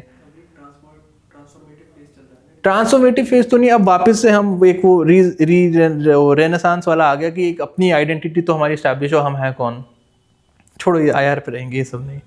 अब बाकी देशों में इसकी बहुत वैल्यू, कल्चरल सिस्टम, ये सब। कोई भी आपका हो तो कभी पूछे, कितने डेस्परेटली ढूंढते हैं, एक कोई मिल जाए, हमारे बच्चे को हिंदी भाषा आनी चाहिए, भरतनाट्यम आना चाहिए, अपना वैल्यू सिस्टम पर होनी चाहिए। बहुत सेलिब्रेट करते हैं। और इसमें फिर हमने भी बहुत बड़ा रोल प्ले किया कि हम एक सॉफ्ट पावर स्तर प्रोजेक्ट करें, अपने डायस्पोरा के एक अपील कर सकें कि हम वापस इंडिया के साथ कनेक्ट होना है। ये तो इस गवर्नमेंट ने have done a lot of thing अपने सॉफ्ट पावर प्रोजेक्ट करने के लिए। Next is defence cooperation. Defence में तो जबरदस्त कोऑपरेशन था हमारा। Defence cooperation,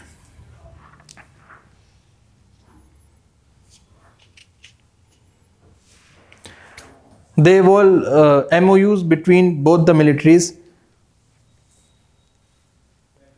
They were MOUs between both the militaries.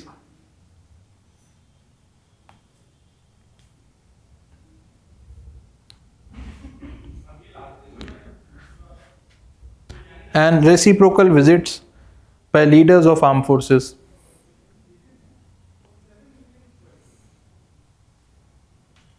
And reciprocal visit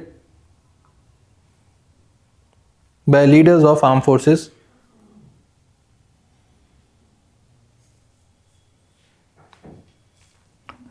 multiple joint exercises like Sampriti,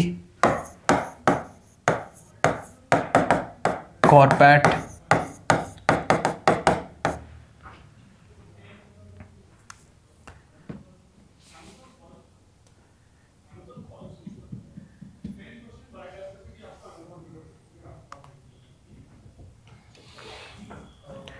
the regional next point इसी में regional commander meeting of Coast Guard of both the countries. Regional commander meeting of Coast Guard of both the countries.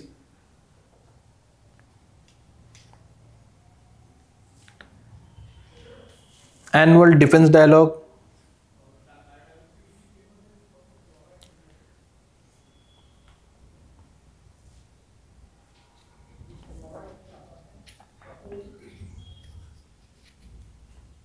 Regular commander meeting of border security forces.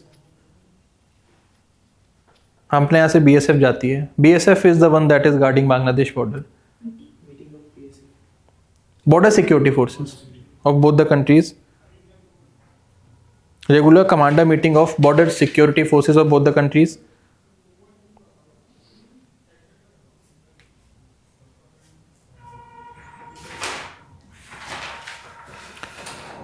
Then next point, in 2017,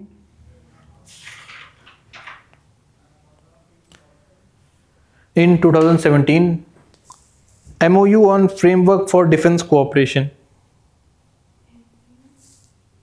MOU on framework for defense cooperation was signed between the countries.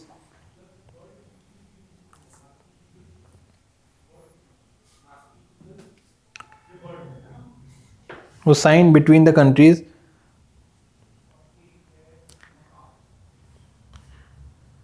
that provides $500 million.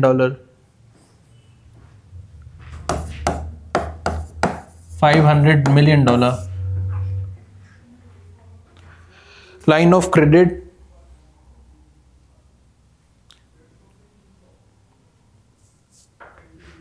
$500 million line of credit for modernization of Bangladeshi armed forces.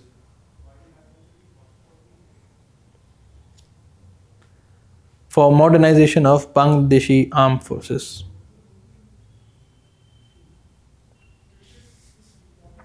ये सब annually होता है. Annually this commander level meeting is happening. Border forces वाले BSF वाले भी करते हैं, army वाले भी करते हैं, कोस्ट गार्ड भी करता है, बिकॉज वो कोस्ट मैरीटाइम बाउंड्री भी हमारी, तो वो तो बहुत रेगुलरली होती थी. अब न्यूज़ नहीं आ रही, हो रही है कि नहीं हो रही इन लोगों की. और एक बहुत इंपॉर्टेंट चीज़ हमने बोला कि insurgents are there. They have border with Tripura, Meghalaya and Assam. So वहाँ पे होता क्या है कि वहाँ पे उनके हाइड आउट्स होते हैं एकदम बॉर्डर पे, एकदम बॉर्डर जहाँ पे बहुत जंगल है, जहाँ पे दिस एकदम आइसोलेटेड सा एरिया, वहाँ पे this insurgents have hide out. तो वहाँ पे जाते हैं, हमला करते हैं, फिर बाकी हाइड आउट में आते हैं. और ज़्यादा अगर वहाँ पे आर्मी ट्रैक करेगी तो हाइड आउट से वो बांग्लादेश घुस जाएंगे. उनको पता है बॉर्डर तो क्रॉस करेगा नहीं आर्मी, तो फिर वो बांग्लादेश में जाके छुपते हैं. सो इंडिया बांग्लादेश का डिफेंस टाइज में ये भी है कि they have played a very good role in neutralising all the insurgents across the border. यहाँ से इंडियन आर्मी मार्च करती है, वहाँ से वो करती है. हमने ऑलमोस्ट 6 या 7 बार ऐसे एक्सरसाइज कर चुके हैं. बॉर्डर पे जितने भी इंसर्जेंट सेक्शन, इंसर्जेंट ग्रुप के जितने भी थे, सारे हाइड आउट हमने न्यूट्रलाइज कर दिए. तो बांग्लादेश के साथ relation was very good. That's why Tripura में हमने हटा दिया. त्रिपुरा में अब इंसर्जेंसी नहीं है और मेघालय में भी अब इंसर्जेंसी नहीं है. बस आसाम बॉर्डर पे थोड़ी बहुत है, तो वो अब तो खैर नहीं हो रहा. पहले we were having the cooperation. दूसरी साइड नागालैंड नागालैंड तो बहुत ज़्यादा है, तो वहाँ से थोड़ी बांग्लादेश बॉर्डर लगता है. म्यांमार से ना हाँ, वहाँ म्यांमार से लगता है. कौन कौन से स्टेट हैं जिनके साथ लगता है बांग्लादेश का बॉर्डर? मेघालय, ये लिखा नहीं हमने. वेस्ट बंगाल, वेस्ट बंगाल, मेघालय, त्रिपुरा, असम, मिजोरम, मिजोरम. सिक्किम का? नहीं, सिक्किम का नहीं लगता, ऊपर से पूरा वेस्ट बंगाल कवर करता है. वेस्ट बंगाल का असम का 2 बॉर्डर लगते हैं, ये ध्यान रखिएगा. आप घर में जाके आप चेक करिएगा. मतलब एक बॉर्डर ऊपर लगता है उसका, एक यहाँ से लगता है और एक यहाँ से लगता है, बीच में मेघालय आता है. 2 बॉर्डर्स हैं असम के. आसाम के बॉर्डर्स बहुत छोटे हैं जो बांग्लादेश के साथ लगते हैं। देन राइट डाउन ईस्ट वाले को लिख लेते हैं। Bangladesh have cooperated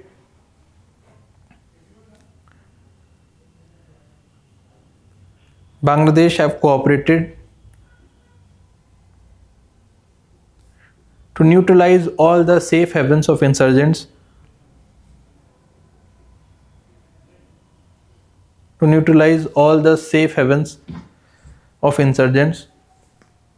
along the border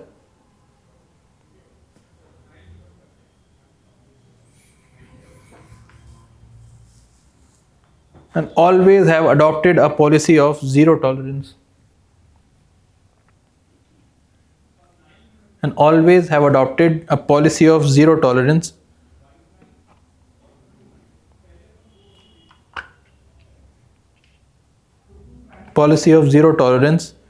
towards such group.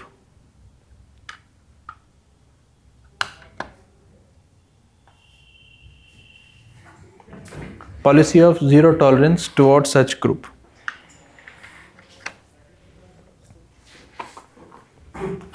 Then next is countering Chinese presence. Next point of cooperation, countering Chinese presence.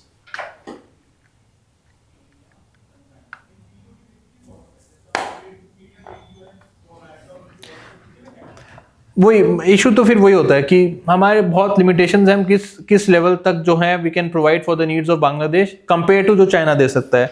Defence modernisation के लिए अभी हमने लिखा वी हैव प्रोवाइडेड $500 मिलियन। कुछ भी नहीं होता $500 मिलियन। $500 मिलियन में किसी इतनी बड़ी देश की कोई मिलिट्री मॉडर्नाइज नहीं हो रही है। $500 मिलियन में 4 वो भी नहीं आने वाले, फाइटर जेट आते हैं मुश्किल से। तो मतलब and the amount of money that China can provide for modernisation, the amount of money that China can provide for AI development, for biotechnology, for different areas, तो वो लिमिटेशन रहती है हमेशा। तो इसलिए it's very difficult for India कि हम Chinese के साथ इस तरह कम्पीट कर पाएँ। तो हम फिर दूसरी चीज़ों में कम्पीट करते हैं कि हम वी प्रोवाइड वेरी एक्सप्लिसिटली कि चाइना अगर आप पे इन्वेस्टमेंट करेगा, चाइना अगर ये करेगा, तो this is the kind of threat to sovereignty या फिर dilution of sovereignty that will happen of your country. वो डिफेंस वेपन देता है तो उसमें कंप्लीट जो उनका डेटाबेस, डेटा स्ट्रक्चर सब कुछ होता है, that is going into Chinese territory. तो उसका जो भी डेटा जनरेशन होता है वो भी चाइना में जाता है। सो लेने के बाद भी अगर आपको जैसे आपको GPS यूज़ करना है या फिर आपको रिमोट सेंसिंग का कोई भी डेटा यूज़ करना है कि फाइटर जेट कहाँ पे मारेगा, उसके लिए आपको अगर मैप वो एरिया चाहिए तो वो भी आपको चाइनीज टेरिटरी से लेना पड़ेगा। मतलब आपका जो इक्विपमेंट है, आपका जो फाइटर प्लेन है, वो फाइटर प्लेन सिर्फ उसी GPS पे GPS नहीं, उसी रिमोट सेंसिंग वाले पे वर्क करेगा जो चाइनीज़ का है, जो उनका बेदोई करके जो है उसी पे चलेगा। वो चाइनीज सीखनी पड़ेगी? नहीं, वो जो उसका वो है जो सैटेलाइट है, आप सिर्फ उसी सैटेलाइट से ले सकते हो। अब कल को अगर चाइनीज नहीं चाहता कि आप वहाँ पे जाइए तो आपका तो सारा डिफेंस इक्विपमेंट ही बेकार हो गया। तो हम इस तरह की चीज़ें प्रोजेक्ट करते हैं। और ना चाइना को काउंटर करना इज़ वेरी डिफिकल्ट। चाइना के पास जो कैपेसिटी है, जो पैसा है, वो वैसे हम काउंटर नहीं कर पाते। दैट्स वाई बांग्लादेश का ज़्यादातर डिफेंस इक्विपमेंट इम्पोर्ट सब चाइना से होता है। इन्वेस्टमेंट भी हमारे बहुत limited. $9 billion is nothing, China is giving almost $50-60 billion. हमसे 5 गुना 10 गुना ज़्यादा पैसा देता है वो। So write down countering China's presence. Both the countries are working on fields like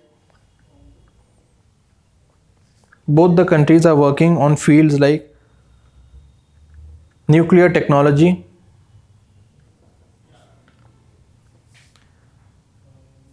artificial intelligence,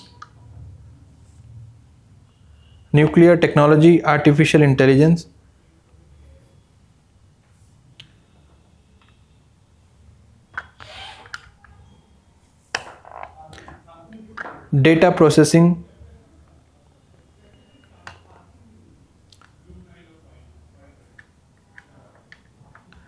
for river water, disaster predictions,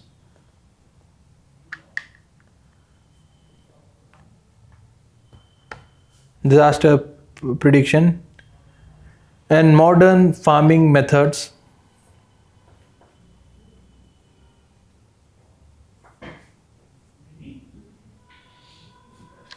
in modern farming methods to counter Chinese influence in the area. Influence in the area.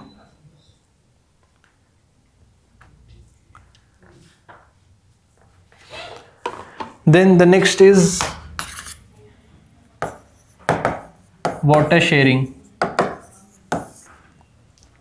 That's a very exceptional thing. किसी के साथ इतनी सारी नदियां और उसमें भी बहुत ज़्यादा डिस्प्यूट नहीं है. थोड़ा बहुत डिस्प्यूट तो है, but largely we have a very smooth water sharing agreements with Bangladesh. That's a very exceptional thing कि पूरी एकदम नदियों का जाल सा बिछा हुआ है इंडिया और बांग्लादेश के बीच में. उसके बीच बाद भी लड़ाइयाँ नहीं हो रही. कितनी नदियाँ हैं between India and Bangladesh? Geography में आपने फैक्ट्स पढ़े होंगे. अरे गिन थोड़ी सकते हैं, बहुत सारी हैं. जो मेजर रिवर्स हैं दैट आर 54.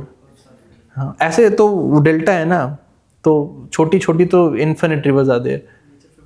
मेजर 54 रिवर्स आते हैं. 54. हाँ, मेजर माइनर सब मिला के. अरे मेजर तो 250 मेजर रिवर्स तो इंडिया में नहीं है. टोटल इतनी है. मेजर बोला था क्या मैंने?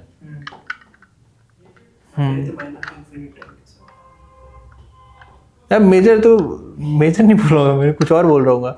250 तो टोटल इंडिया में नदियाँ नहीं होंगी ना. अरे जो मेजर नदियाँ हैं गिन के कितनी 70-75 हैं. 250 रिवर्स बहुत ज़्यादा होता है.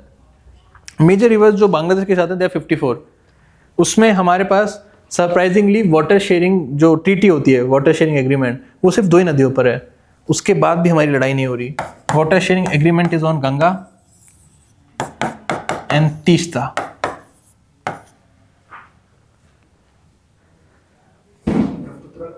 ब्रह्मपुत्र का नहीं है. उसके लिए हमारे पास एक जॉइंट वाटर कमीशन है. बाकी सारी नदियों का हम वाटर कमीशन से देखते हैं. डेटा शेयरिंग ये वो सब कुछ होता है हमारे में. तीस्ता का बस फिर वो हो गया कि Teesta is the river that originates from, उस कमरे में भी तीस्ता ही चल रहा था अभी, that originates from Sikkim. India में ओरिजिनेट होती है ये सिक्किम कंचनजंगा के पास में, and then it goes into West Bengal, and West Bengal से then it goes into Bangladesh. And Bangladesh में इट मर्ज विद, कौन सी नदी में मर्ज होती है तीस्ता नदी? पक्का?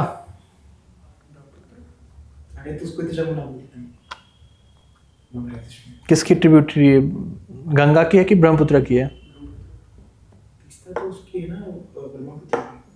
पक्का? Deal done. पहले जो थी ये गंगा की थी, अब ब्रह्मपुत्र की है. हाँ, बहुत पूरा शिफ्ट कर जाती है कोर्सेज. एक तो बाढ़ बहुत आती है इन नदियों में. 1800 में 1700 में शायद औरंगजेब के टाइम बहुत भयानक बाढ़ आई थी, तो उसने 200 किलोमीटर रिवर ही शिफ्ट हो गई हो, तो गंगा से वो ब्रह्मपुत्र ने ले ली. 200 किलोमीटर? हाँ, कोसी नदी आज भी 100 किलोमीटर खिसकती है. इसलिए तो बाढ़ आती है ना, क्योंकि आज कोसी नदी यहाँ है तो खिसकते खिसकते 100 किलोमीटर का फ्लड प्लेन बना देती है वो.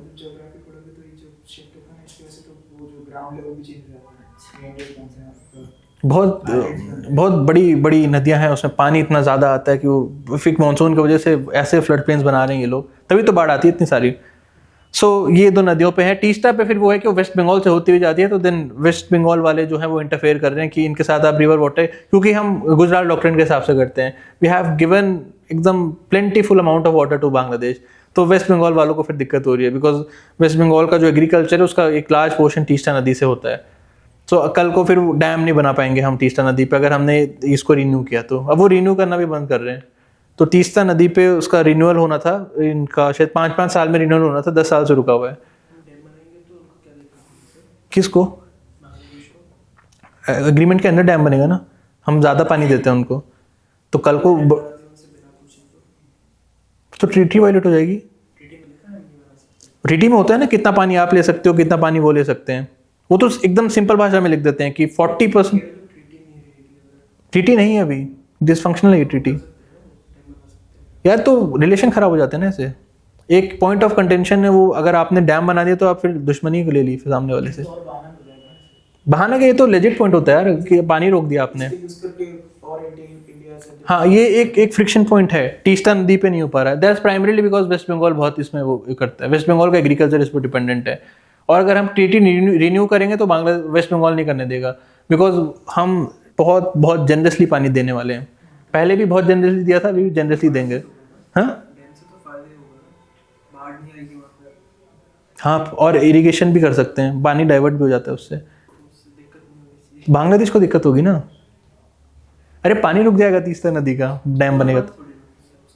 अरे होता है ना 40% वाटर वो देगा, 20% हम लेंगे, बाकी का 40% नेचुरल फ्लो होगा, तो 20% नेचुरल फ्लो कम हो जाएगा। नेचुरल फ्लो कम हो जाएगा, फिर वो बोलेगा तुमने मेरा पानी रोक दिया। तो ज़्यादा बड़ा डैम बनाने से होता क्या है कि वो जो ऊपर के सिल्ट कंटेंट होता है, सिल्ट कंटेंट कम हो जाता है, जो वो नमक और फाइन पार्टिकल्स होते हैं। सिल्ट कंटेंट अगर कम हो गया तो आगे जो बांग्लादेश में डिपोजिशन हो रहा है वो डिपोजिशन की क्वालिटी खराब होगी। तो बोलेंगे इवेंचुअली 5 साल में हमारी आपने सॉइल की फर्टिलिटी खराब कर दी, सारा सिल्ट कंटेंट तो वहीं पे रुक गया। ये नेचुरली होता है, इस वजह से तो डैम में सिल्टेशन होता है कि वो जो नमक है, नमक यहीं पे रुक जाएगा एक ही डैम में, तो वो आगे की सॉइल में वो सिल्टेशन, वो सिल्ट डिपॉजिट नहीं होता। वही दिक्कत हमको हो रही है कि अगर ब्रह्मपुत्र पे उतना बड़ा डैम अगर चाइना ने बना दिया, वो तो सारा सिल्ट ही रुक जाएगा, सब कुछ ही रुक जाएगा वहाँ पे। तो पूरा फ्यूचर में आसाम के जो फ्लड प्लेन्स हैं उनकी फर्टिलिटी खराब हो जाएगी, क्योंकि डिपोजिशन ही नहीं हो रहा उसमें फिर किसी चीज़ का। तो इस तरह के इश्यूज भी आते हैं फिर। और फिर वो इस तरह भी देखते हैं कि अगर बड़ा डैम बना लिया तो कल को अगर कुछ दिक्कत होगी आप पानी रोक दोगे, ये तो पानी को आप एक वेपन की तरह यूज़ करोगे। यही हम चाइना के लिए बोल रहे हैं। वो तो खैर कुछ डैम तो छोटी चीज़ होगी, वो जो बना रहा है वो तो कुछ अलग ही बना रहा है। दैट इज़, वो तो उसके सामने तो कोई डैम ही नहीं है। अमाउंट ऑफ वाटर वो जितना रोक रहा है एक जगह पे, वो वाटर बॉम्ब है पूरा। अभी तो भूकंप आया उसमें, अगर कल को भूकंप आया वो पानी नीचे आएगा तो अरुणाचल ही बह जाएगा पूरा। उस लेवल का पानी रोक रहा है वो कि अर्थ का मूवमेंट ऑफ इनर्शिया चेंज हो रहा है उससे, वहाँ का वेदर पैटर्न चेंज हो जाएगा, अर्थ का रोटेशन की स्पीड थोड़ी नैनो सेकंड से कम हो रही है, उस अमाउंट का वाटर रोक रहा है वो। उसमें तो वो बोल रहे हैं 60-70 गीगावाट के प्रोडक्शन कैपेसिटी होगी। वो तो मजाक है, 60-70 gigawatt you are making from one single hydro electric project. हमारा टोटल जोड़ के 40 है, हम बताए दिए 40 है ऑलमोस्ट हमारा। ये इंस्टॉल कैपेसिटी है, हम 30 के करीब बनाते हैं। So we have almost 12-13 major dams है हमारे पास, वो सब मिला के 30 गीगावाट बनता है। वो एक डैम से 60 गीगावाट का प्रोडक्शन करेगा, वो सुपर मैसिव डैम बना रहा है। तो उससे फिर हमें बहुत दिक्कत है। तो सेम चीज़, इसलिए कोई भी लोअर राइपेरियन स्टेट बहुत अप्रूव वो करता है अगर आपने कोई बड़े डैम बनाने स्टार्ट किए तो।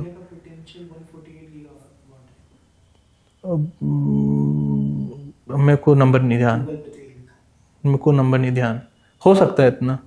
इसमें मेजरली नॉर्थ ईस्ट में है ना, नॉर्थ ईस्ट में हम नॉर्थ ईस्ट वाला टैप नहीं करते। नॉर्थ ईस्ट में ऑलमोस्ट 25% है, क्योंकि ब्रह्मपुत्र की बहुत सारी ट्रिब्यूटरीज। नॉर्थ ईस्ट में हम टैप नहीं करते, हो सकता है इतना। और गंगा पे भी है वाटर डिस्ट्रीब्यूशन। और उसके बाद बाकी की जो लड़ाइयाँ हैं अभी हमारी हैं, एक है आपने नाम सुना होगा बराक रिवर,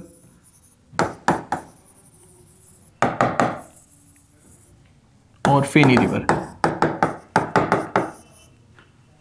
बराक तो सुना होगा आपने।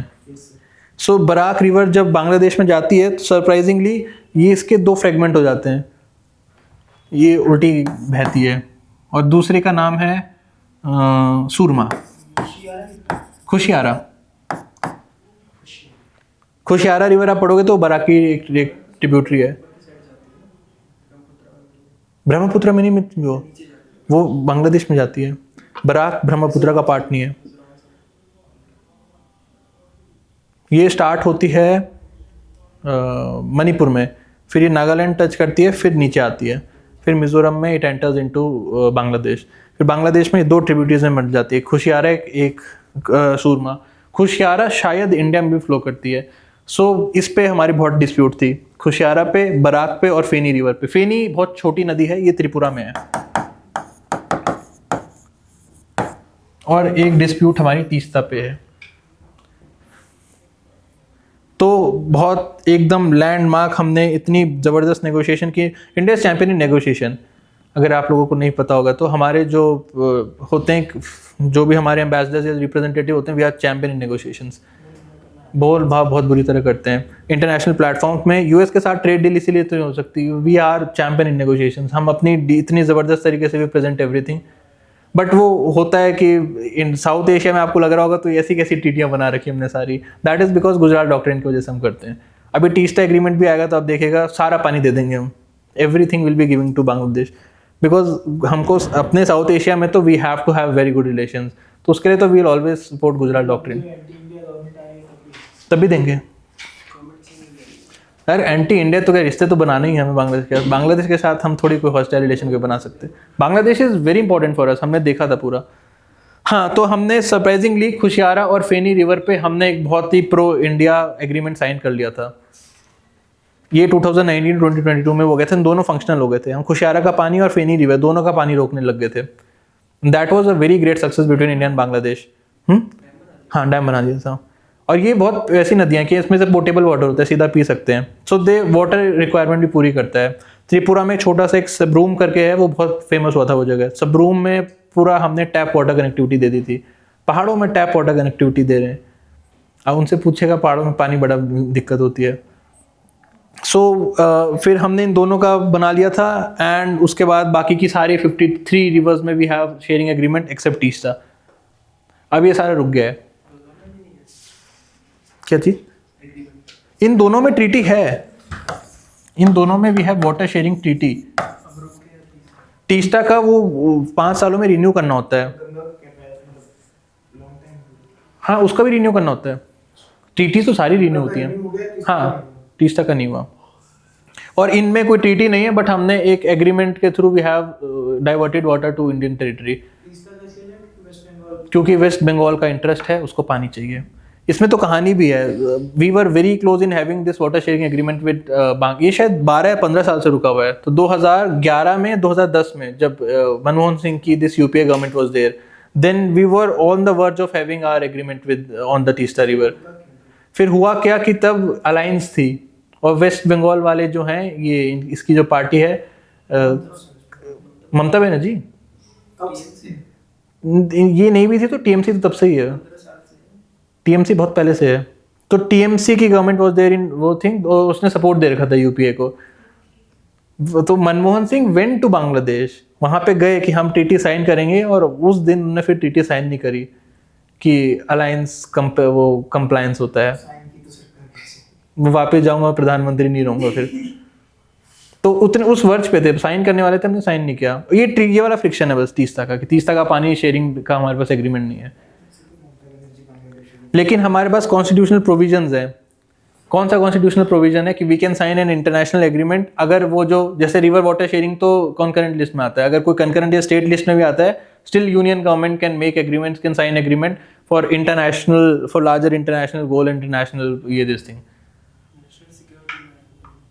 कौन सा कॉन्स्टिट्यूशनल प्रोविजन है कि पार्लियामेंट और यूनियन गवर्नमेंट स्टेट लिस्ट और कंकरेंट लिस्ट में unilaterally can make decision, can make law if it is in the larger interest of international relations. उसके अंडर हम कर भी सकते थे, that was legal for us, but उसकी सरकार गिर जाती ना, इसलिए नहीं किया उन्होंने।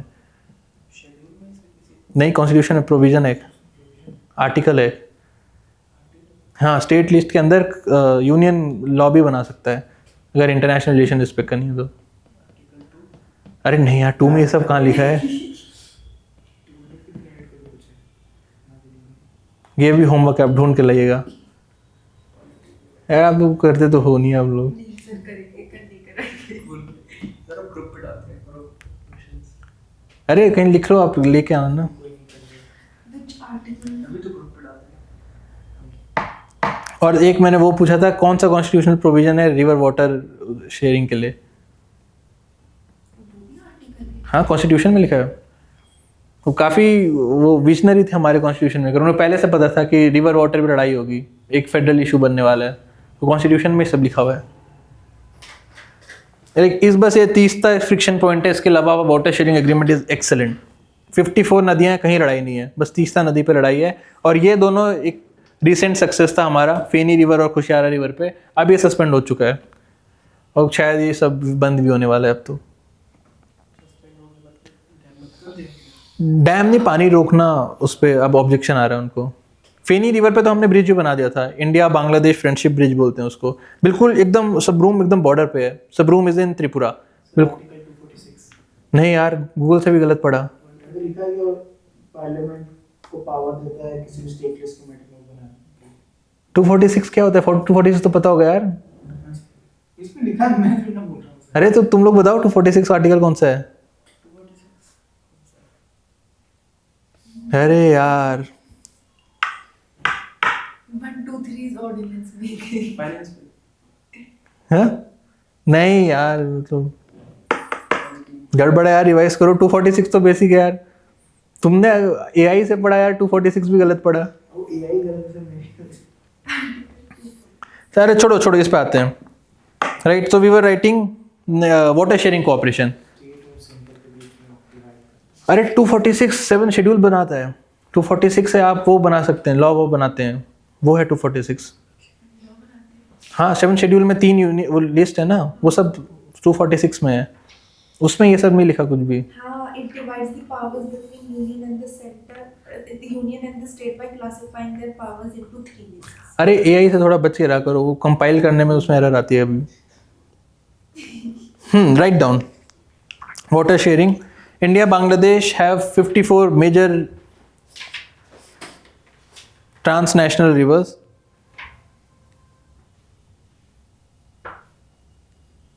India, Bangladesh have 54 major transnational rivers.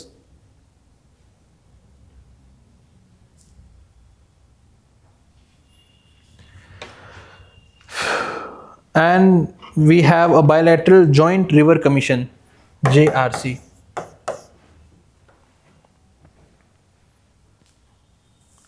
We have a bilateral joint river commission.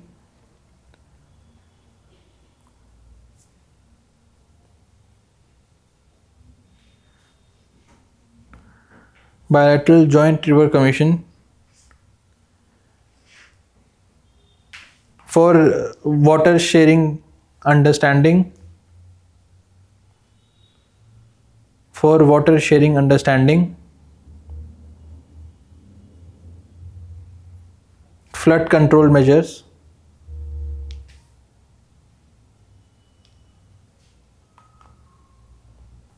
In developing early flood warning systems. In developing early flood warning systems.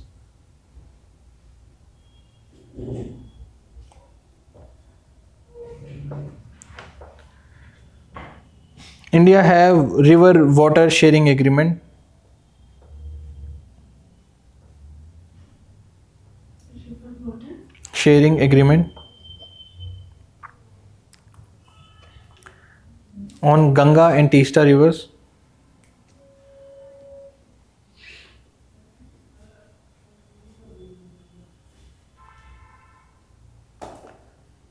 On Ganga and Teesta river.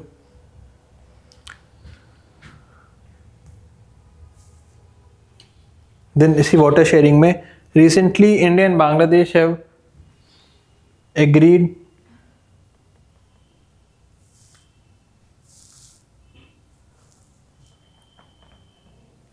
Recently, India and Bangladesh have agreed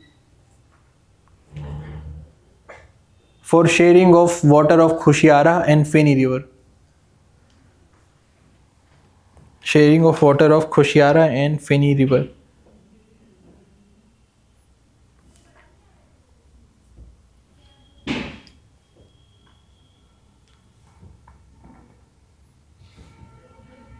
Khushiara is distributary of Barak River.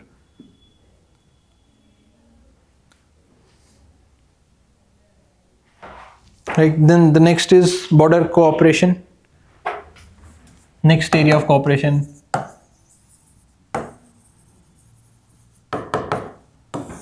Border cooperation. We have joint drills और हमारे border hearts हैं. Border heart मतलब border areas पे we have एक आप बोल सकते हो एक बड़ी सी मंडी या बाजार जैसा बनाते हैं जिसमें the local people are getting a market place avenue. उसमें मार्केट का जो मतलब जो भी उनका प्रोड्यूस होता है जो भी वो बनाते हैं they can sell the produce over there, और इसमें फिर वो इंसेंटिव भी देते हैं कि आप इसको दूसरे शहरों में भी बेचिए, दूसरे देशों में भी बेचिए, आप ग्लोबल वैल्यू चेन के साथ भी इसको करिए और एक्सपोर्ट भी कर सकते हैं अपने प्रोडक्ट को। ये लोकल फौज वाले लोग करते हैं, फौज नहीं जो बॉर्डर सिक्योरिटी फोर्सेज होती हैं, तो बीएसएफ ये सब करता है। और इसमें दोनों जगह के लोग आते हैं, बांग्लादेशी बॉर्डर से भी लोग आते हैं, इंडियन बॉर्डर से भी लोग आते हैं, तो इसमें कल्चरल एक्सचेंज भी होता है, इसमें एक ट्रस्ट भी डेवलप होता है लोकल लोगों का बॉर्डर सिक्योरिटी फोर्सेस पे। एंड अदर थिंग इज कि इसमें फिर आपको एक ट्रेड एवेन्यू भी मिलता है कि वो कुछ भी उगा रहे हैं तो फिर वहाँ पे बेच सकते हैं वो, तो एक मार्केट प्लेस ऑप्शन दिया। सो बॉर्डर हार्ट्स होते हैं, इसको बस एक लाइन में लिख लेते हैं, बॉर्डर हार्ट्स दिल्ली हाट आपने सुना होगा, वैसे उसी लाइन पे इन्होंने बॉर्डर हाट बनाया। तो सो रहे थे तुम जब बताया। नहीं सर, हाट क्या होता है? मार्केट प्लेस हाट मतलब वो बड़ी सी मंडी। दिल्ली हाट में भी मतलब यही सब होगा? हाँ हाँ, लोग पूरे देश से लोग आके अपने बेचते हैं सामान वामान। हाँ, शॉप्स होता है बस, और कुछ नहीं होता। बॉर्डर पे हाट, बॉर्डर पे मार्केट। हाँ हाँ, बहुत बड़ी मार्केट लगती है बांग्लादेश बॉर्डर पे। उस पे वही वो अपने लोकल आर्ट, कल्चर, क्विजीन सब लेके आते हैं बेचने के लिए। मछली बेचते हैं, बहुत फूड, सी फूड मिलता है वहाँ। Organise border haats are organised along the India Bangladeshi borders.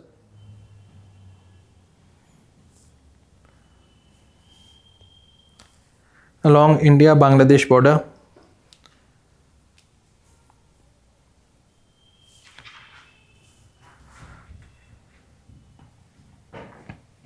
To improve trust,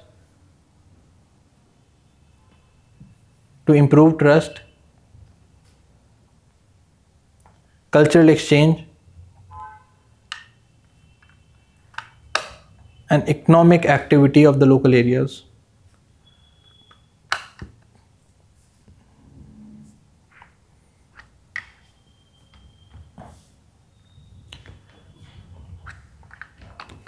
Economic activity of the local area.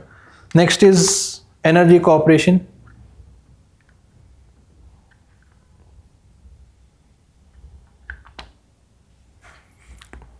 That's a big deal. हम रशिया के साथ मिलके we have functional तो नहीं हुआ, but we have established a nuclear power plant in Bangladesh. ये बड़ी बात है, हम किसी तीसरे देश में न्यूक्लियर पावर प्लांट बना रहे हैं। और बाकी एनर्जी कॉर्पोरेशन तो बिजली की होती है, वो तो नॉर्मल है। हाइड्रो इलेक्ट्रिक पावर इंडिया में होती है, तो हम एनर्जी सरप्लस हैं, तो एनर्जी सरप्लस तो नहीं है, but we are transporting energy to Bangladesh. But nuclear वाला इंटरेस्टिंग है। रशिया के साथ मिलके we have developed a nuclear plant in Bangladesh. Rooppur nuclear plant है उसका नाम। So we have constructed Rooppur nuclear plant, ऐसी कुछ स्पेलिंग है उसकी शायद, Rooppur nuclear plant in Bangladesh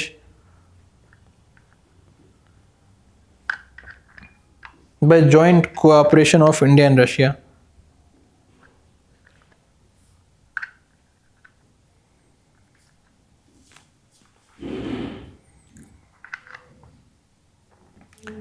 By joint cooperation of India and Russia.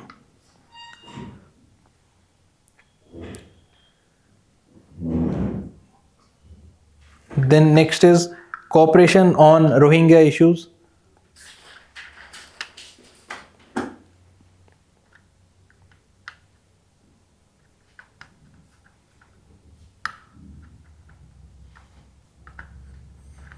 Cooperation on Rohingya issue. Operation इंसानियत हमने किया था एक।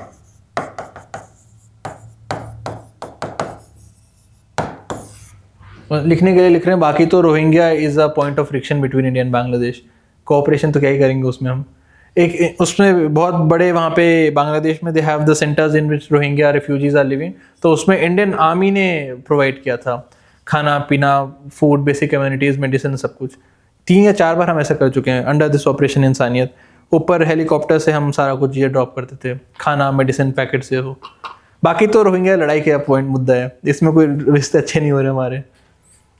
So write down, India have launched Operation Insaniyat to provide relief assistance in the refugee camps of Rohingyas in Bangladesh. In the refugee camps of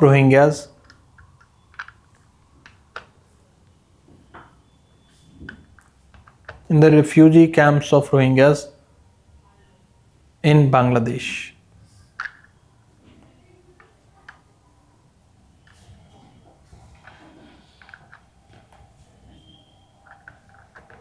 ये लोग Myanmar से भाग के आ रहे हैं, म्यांमार से आ रहे हैं, प्रोसिक्यूशन हो रहा है। माइनॉरिटीज है वो। Then the next is multilateral cooperation, ये आखिरी है।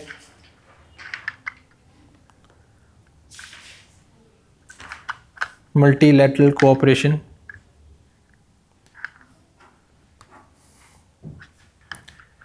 India and Bangladesh have aligned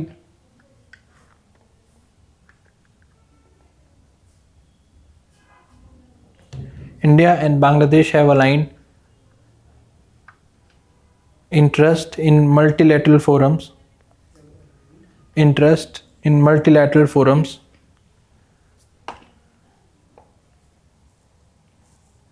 Aligned interest in multilateral forums like SAARC, BIMSTEC, BBIN, and SASIC.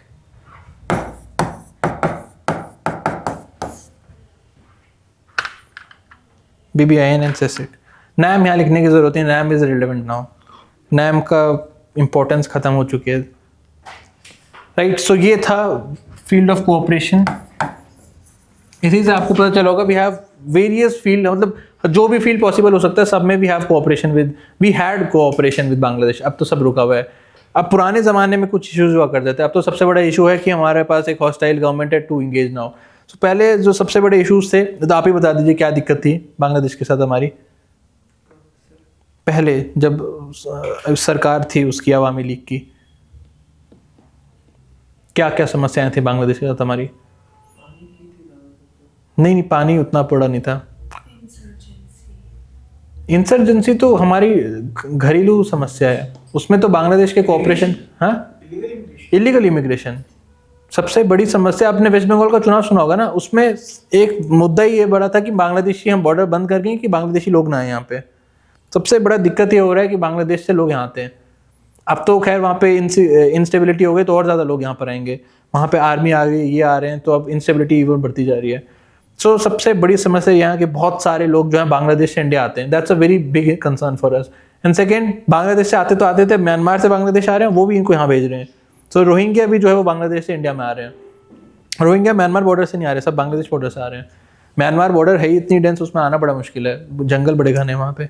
So they are coming, they are also sending Rohingyas to India. अब होता ये है कि कोई भी देश एक्सेप्ट नहीं करेगा कि हमने एनआरसी कराया आसाम में, then we identified these are the people जो 71 के बाद इलीगली बांग्लादेश से आए हैं. अब 50 साल हो गए 71 को, तो अब कोई चांस नहीं है कि बांग्लादेश बोलेगा हाँ जी ये हमारे सिटीजन थे जो इलीगली चले गए, आप इन्हें वापस भेज दीजिए. कोई कंट्री कभी कुछ ऐसे एक्सेप्ट नहीं करता कि ये इलीगल इमिग्रेशन हुआ और हमारे लोग वहाँ पे चले गए. एंड सिमिलरली रोहिंग्या के लिए तो कोई कभी करेगा ही नहीं कि हम, वो तो दूर की बात हो गई कि बांग्लादेश मानेगा कि म्यांमार से लोग बांग्लादेश आए और वो फिर यहाँ से इंडिया जा रहे हैं और फिर हम बोल रहे हैं कि आप इनको वापस ले लीजिए, तो वापस ले लेंगे. देयर मिलियंस ऑफ पीपल ऐसे रोहिंग्या भी, और जो एनआरसी के बाद ये 71 के बाद आए थे. कहाँ डिपोर्ट करेंगे? हमने डिपोर्ट कर दिए हैं. ये कब हो रहा है? आइडेंटिफाई कर रहे हैं, डिपोर्ट थोड़ी करेंगे. अरे हमारे पास ये होते हैं स्पेशल एरियाज रखते हैं, वहाँ पे हम इनको रखते हैं. मैंने नहीं पढ़ा ये सब. मैं चेक करूँ. ये तो मतलब बांग्लादेश ऐसे थोड़ी एक्सेप्ट करेगा किसी को.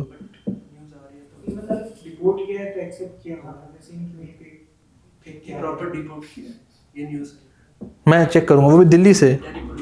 मैं चेक करूँगा, मुश्किल है ये सब.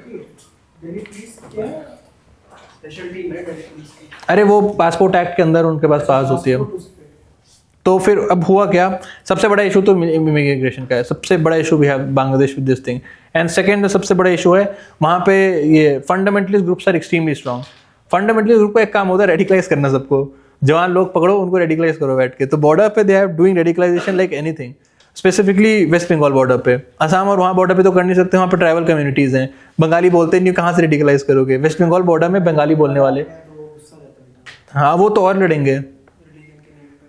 तो फिर हुआ क्या कि वेस्ट बंगाल बॉर्डर पे this radicalisation of youth is very very strong. और उसके बाद फिर पानी का जवाब बोल रहे थे. उसके बाद तीसरा वाटर शेयरिंग का वी हैव इशू. तो बांग्लादेश के जो इशू हैं, और चौथा इशू हमारा है कि China is entering into Bangladesh. वो तो हमारा यूनिवर्सल कंसर्न सारे साउथ एशिया में रहता है. Bangladesh is a participant of BRI.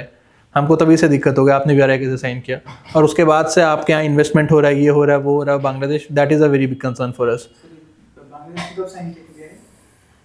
उनका बिल्कुल आइडिया नहीं कब किया था. नहीं पता नहीं.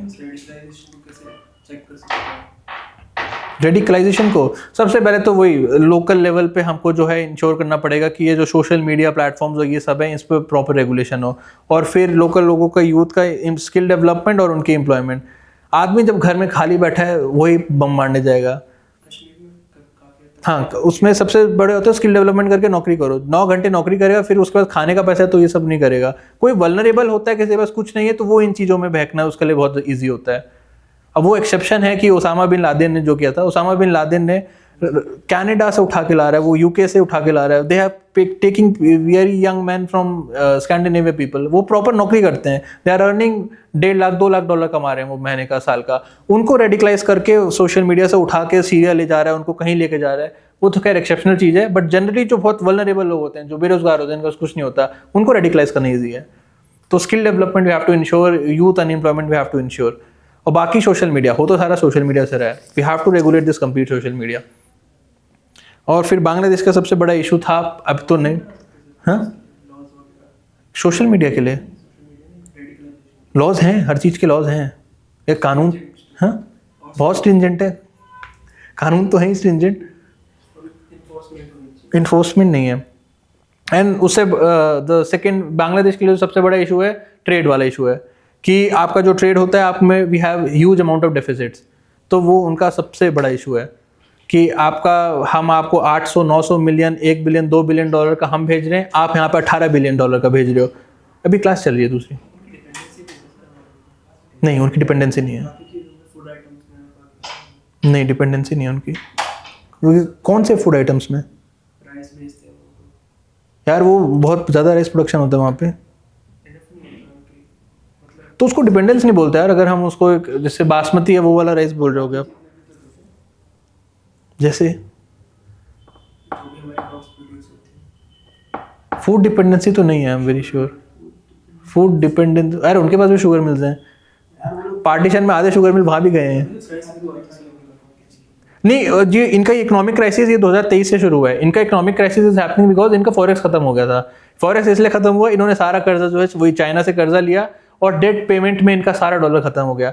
डॉलर खत्म हो गया तो फिर ये फर्टिलाइजर वो सब नहीं इंपोर्ट कर पाए। जो फर्टिलाइजर नहीं इंपोर्ट हुए तो इनका ईल्ड कम हो गया था 1 साल के लिए।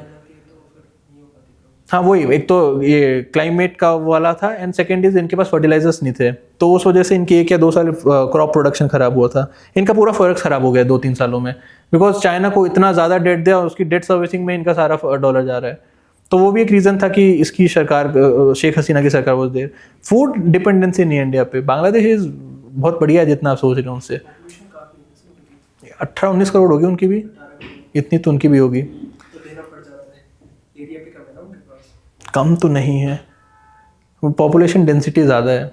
ऐसे तो लोग रहेंगे कहाँ पे, खेती करोगे। उनके पास बहुत फर्टाइल लैंड्स हैं।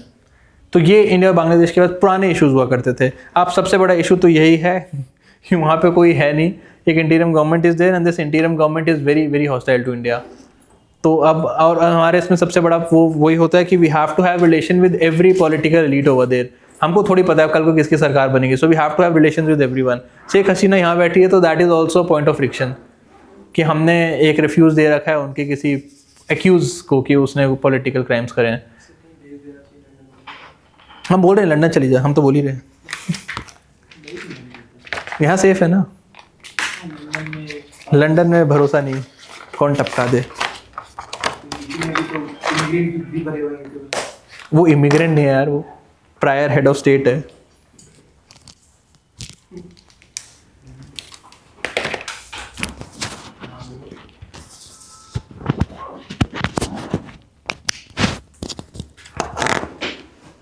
घर में कुआने में बात नहीं करते क्या? बस दादी को आती मेरे पापा को भी नहीं आती।